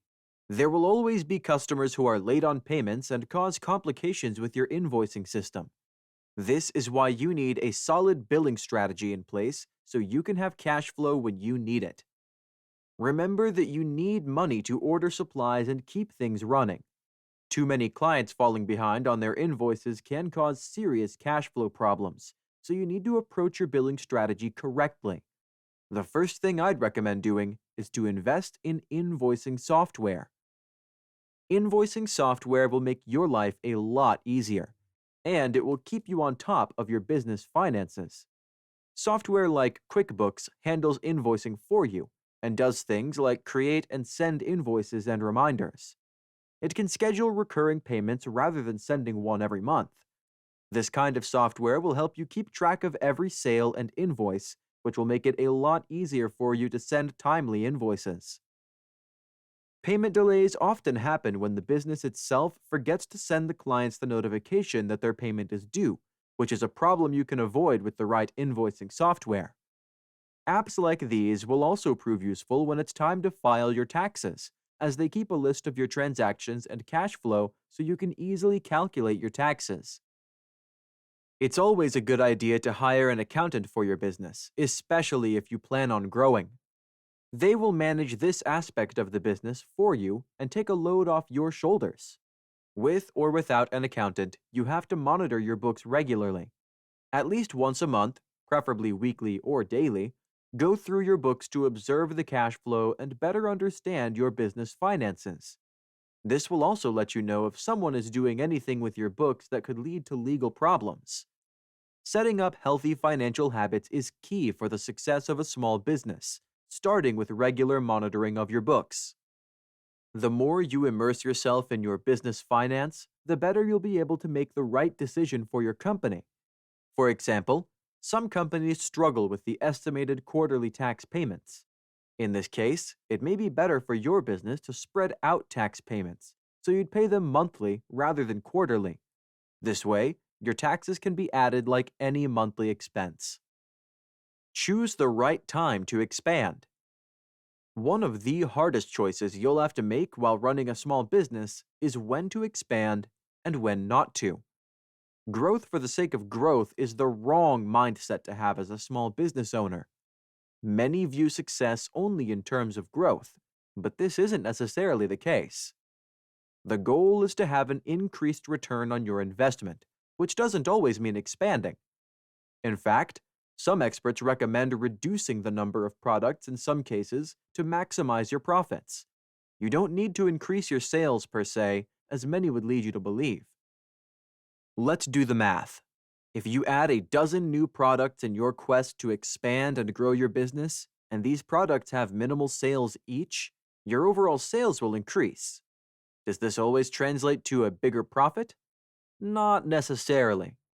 If you keep your current product lines and invest in better marketing or improving your best-selling products, your sales won't be divided across the current lineup in addition to the dozen new products. In other words, you won't let other products that may not offer anything new steal the spotlight from your superstar offering. At the end of the day, expansion shouldn't be your sole goal as a small business owner. You need to grow your business, even if it means improving on your current product lines rather than adding anything new. If and when the time comes to expand, then you will have the choice to move forward when the time feels right. But don't force your business to expand when it's clearly not ready. You'd just be adding more stress to your resources. Spreading yourself too thin isn't the way to grow. When the demand for your product is too big for your current team, then maybe you need to hire more people and expand your operations. Think of your growth plans in terms of demand and supply, and you'll know whether or not it's the right time to expand and grow your business. Invest in the future. Picking up from the last point, while you shouldn't force growth, you shouldn't also take it off the table. At some point, if things go your way, you should move forward and try to take your business to the next level. The only way to do that would be if you were preparing for it all along. This way, when the time is right and your business is ready for expansion, you will have the resources to grow your operations. Set aside cash for when the right growth opportunity presents itself. This can even attract a career professional who can help you take the organization forward.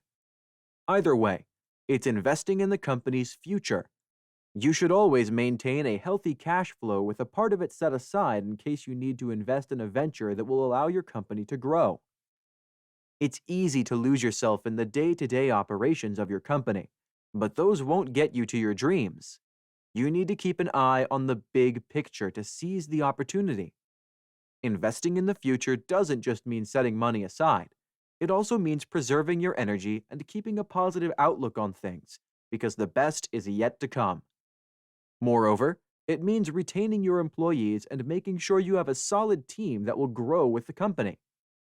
When you keep an eye on the company's future, you stop dedicating yourself to the daily problems of running a business, and you begin to create opportunities. You take the initiative and plant seeds for growth opportunities that you will eventually reap one day. Create and stick to a process. Consistency is the key to success of any business. This is why you need to create a process for every aspect of your business and make sure that you and your team stick to it. This process should be documented as a reference and easily accessible to every employee in the company because people simply forget. Create your company's standard operating procedures and make sure it's part of the onboarding presentation so new hires can learn what the company work process is like. Another benefit to standard operating procedures is increasing efficiency. As you document and go over your process, you will keep an eye on how your business is run in detail and tweak the process as you move forward. Some things may not work and could use some changes. Your process shouldn't be set in stone, and it needs to be flexible and ready for change whenever needed. Transparency should be a pillar of your process, no matter what kind of business you run. A culture of transparency is how a business can thrive and its people grow. You should establish a direct line of communication between you and your employees, where feedback is constantly given. Many leave jobs they actually like because they feel that they're not given enough feedback, and it's hindering their development. Don't wait until the formal review comes around you can give your team feedback.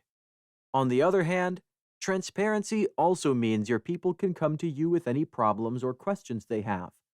This level of open communication establishes trust and respect within an organization and contributes to a healthy work environment for all. Stop and evaluate.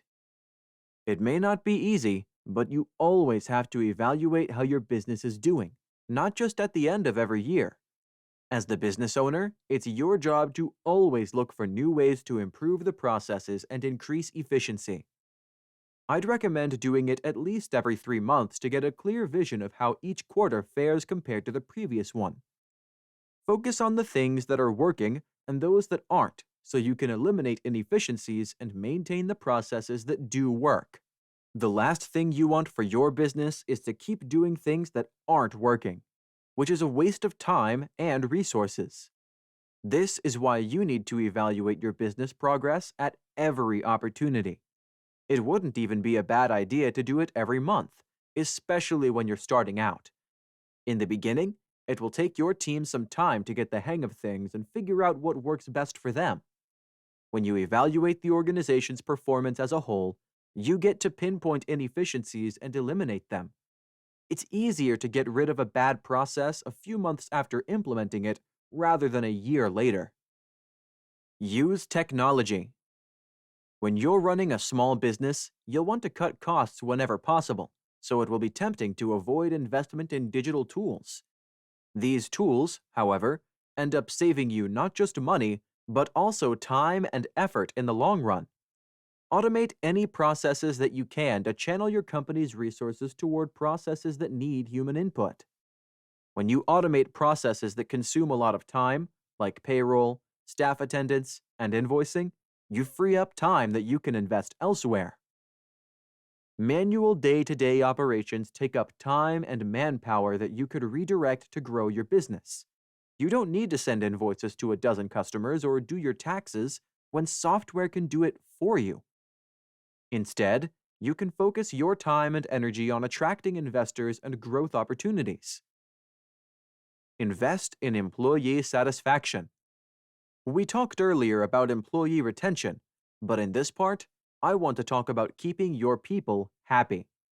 You can retain miserable employees who do poorly because they're not satisfied with the workplace.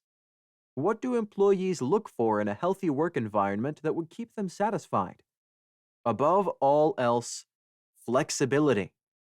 You run a small business, so you don't need to be a stickler for specific working hours. As long as the person does the job well, it shouldn't matter if they come or leave at a specific hour. Moreover, as the world changes around us, so do working conditions. Many companies offer work from home days now that give their employees a rest from the tiresome commute. If your work conditions allow it, consider this a good option. Flexibility in a manager lets the employees know that they're not just cogs in a machine. They're people with personal lives who sometimes don't feel well or experience emergencies.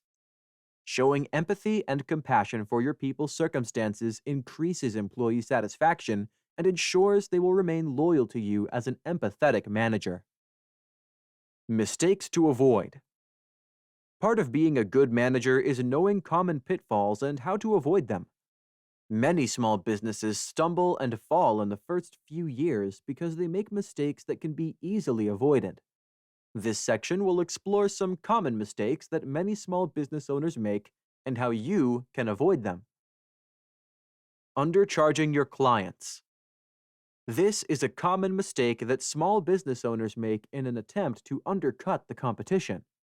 You do your market research and learn the average price for the kind of product you want to sell, and then you list yours for a lower price. While this can get you clients, it's usually a huge mistake. In most cases, if you do that, you will find that you're barely making any profit. Once you realize that, you'll be forced to raise prices like the rest of the market. This makes it even worse as consumers feel cheated and think you lured them to do business with you only to raise prices. To avoid that happening, do your homework and understand your product cost, including the manufacturing or import cost and every other associated cost. Take into account shipping, marketing, and other hidden costs. Then, set a reasonable profit margin and offer your product to the consumers. Needless to say, overcharging your clients is just as bad, if not worse. Why would they pay more for your products than the competition if you're not offering higher quality? Neglecting legal paperwork. As a small business, there is a lot to be done in terms of making your business legal. You will first need to register your business with the relevant authorities. Then, depending on your location, you could need to get insurance policies, so you have to look into that as well. You should also protect your intellectual property, especially if you're entering the market with a new product that you've developed. This could cost you years in litigation and expenses if you don't. Letting your ego get in the way. Just because you're the business owner doesn't mean you won't need help. You mustn't let your ego get in the way of you asking for help. Startups now have access to many mentoring choices. There are accelerator programs that can guide you as you take your first steps into the world of entrepreneurship. If you want a more personal kind of help, reach out to someone whose expertise you value and ask them to be your mentor. You can also create an advisory board for your business to ask for support and fresh ideas. Avoiding contracts. Never do any business dealing without a contract. This is a huge mistake that many small business owners make. They assume that their good relations with a supplier or even a client can spare them from the paperwork, but not having a contract can tank a business if things go south. It doesn't matter how good your relationship is with someone. Always sign a contract when you're about to enter into a working relationship together. Spending carelessly. You're more than likely to have limited access to funds as a small business, which means you need to be careful with every penny. If you compromise your cash flow, you can doom your business before it really takes off. A common mistake many business owners make is hiring too many people rather than just a few who are right for the job. This is where the steps we outlined earlier really count. With the right hiring process in place, you won't have to hire anyone you don't need. Spend your money wisely, and don't try to bite off more than you can chew. You're a small business starting out, so you don't have to cater to everyone all at once. You just need to focus on giving your target audience the service or product they'd expect from a company like you. Conclusion: running a business is a long journey unlike any you'll experience. You'll learn a lot, not just about the business world, but also about yourself. You'll face things you never thought you'd face, and you'll be a better person for it. Take it slowly, and don't rush in all directions all at once, no matter how tempting it may be to try and be everything you can be. One last piece of advice I'd give you is to pay yourself fairly. Many small business owners don't even take a salary because they want to invest any money they can spare into the company. You are part of the company, and you deserve to be paid for your efforts. But you should also avoid paying yourself too much, because it wouldn't be fair to your employees. Patience is crucial for the success of a small business. Before you make any decision, take the time to consider it, whether it's to hire a new employee, launch the business, or expand. The more time you take to consider every decision from all angles, the more likely you'll make the right decision. Surround yourself with people you trust and whose advice you value. You should never go about this alone, because running a business is a difficult journey if you don't have help. Don't stretch yourself too thin just because you want to generate as much profit as you can. Money will come, but you need to take it slowly to maximize your resources. Burnout is a real problem that affects many business owners who work 12 hours a day and pursue every opportunity. If you follow the tips and guidelines outlined in this book, you will start your business and grow it. However, it's a marathon, not a sprint. So, trust the process and remember that slow and steady always wins the race. You are not bound by anyone's time to achieve your dream, and everything you do for yourself and for your team. Finally, enjoy yourself. Running a business doesn't have to be the stressful nightmare that many make it out to be. It can be fun and exciting to go to the office every day to work on your dreams with people you handpicked to share those dreams with you. At the end of the day, unlike working for someone else, you don't have to be there when you run the business. You're doing this because you want to, so you might as well enjoy it. This has been Small Business for Beginners and Dummies, written by Giovanni Rigters, narrated by Connor Sullivan. Copyright 2022 by Giovanni Rigters. Production copyright by Giovanni Rigters.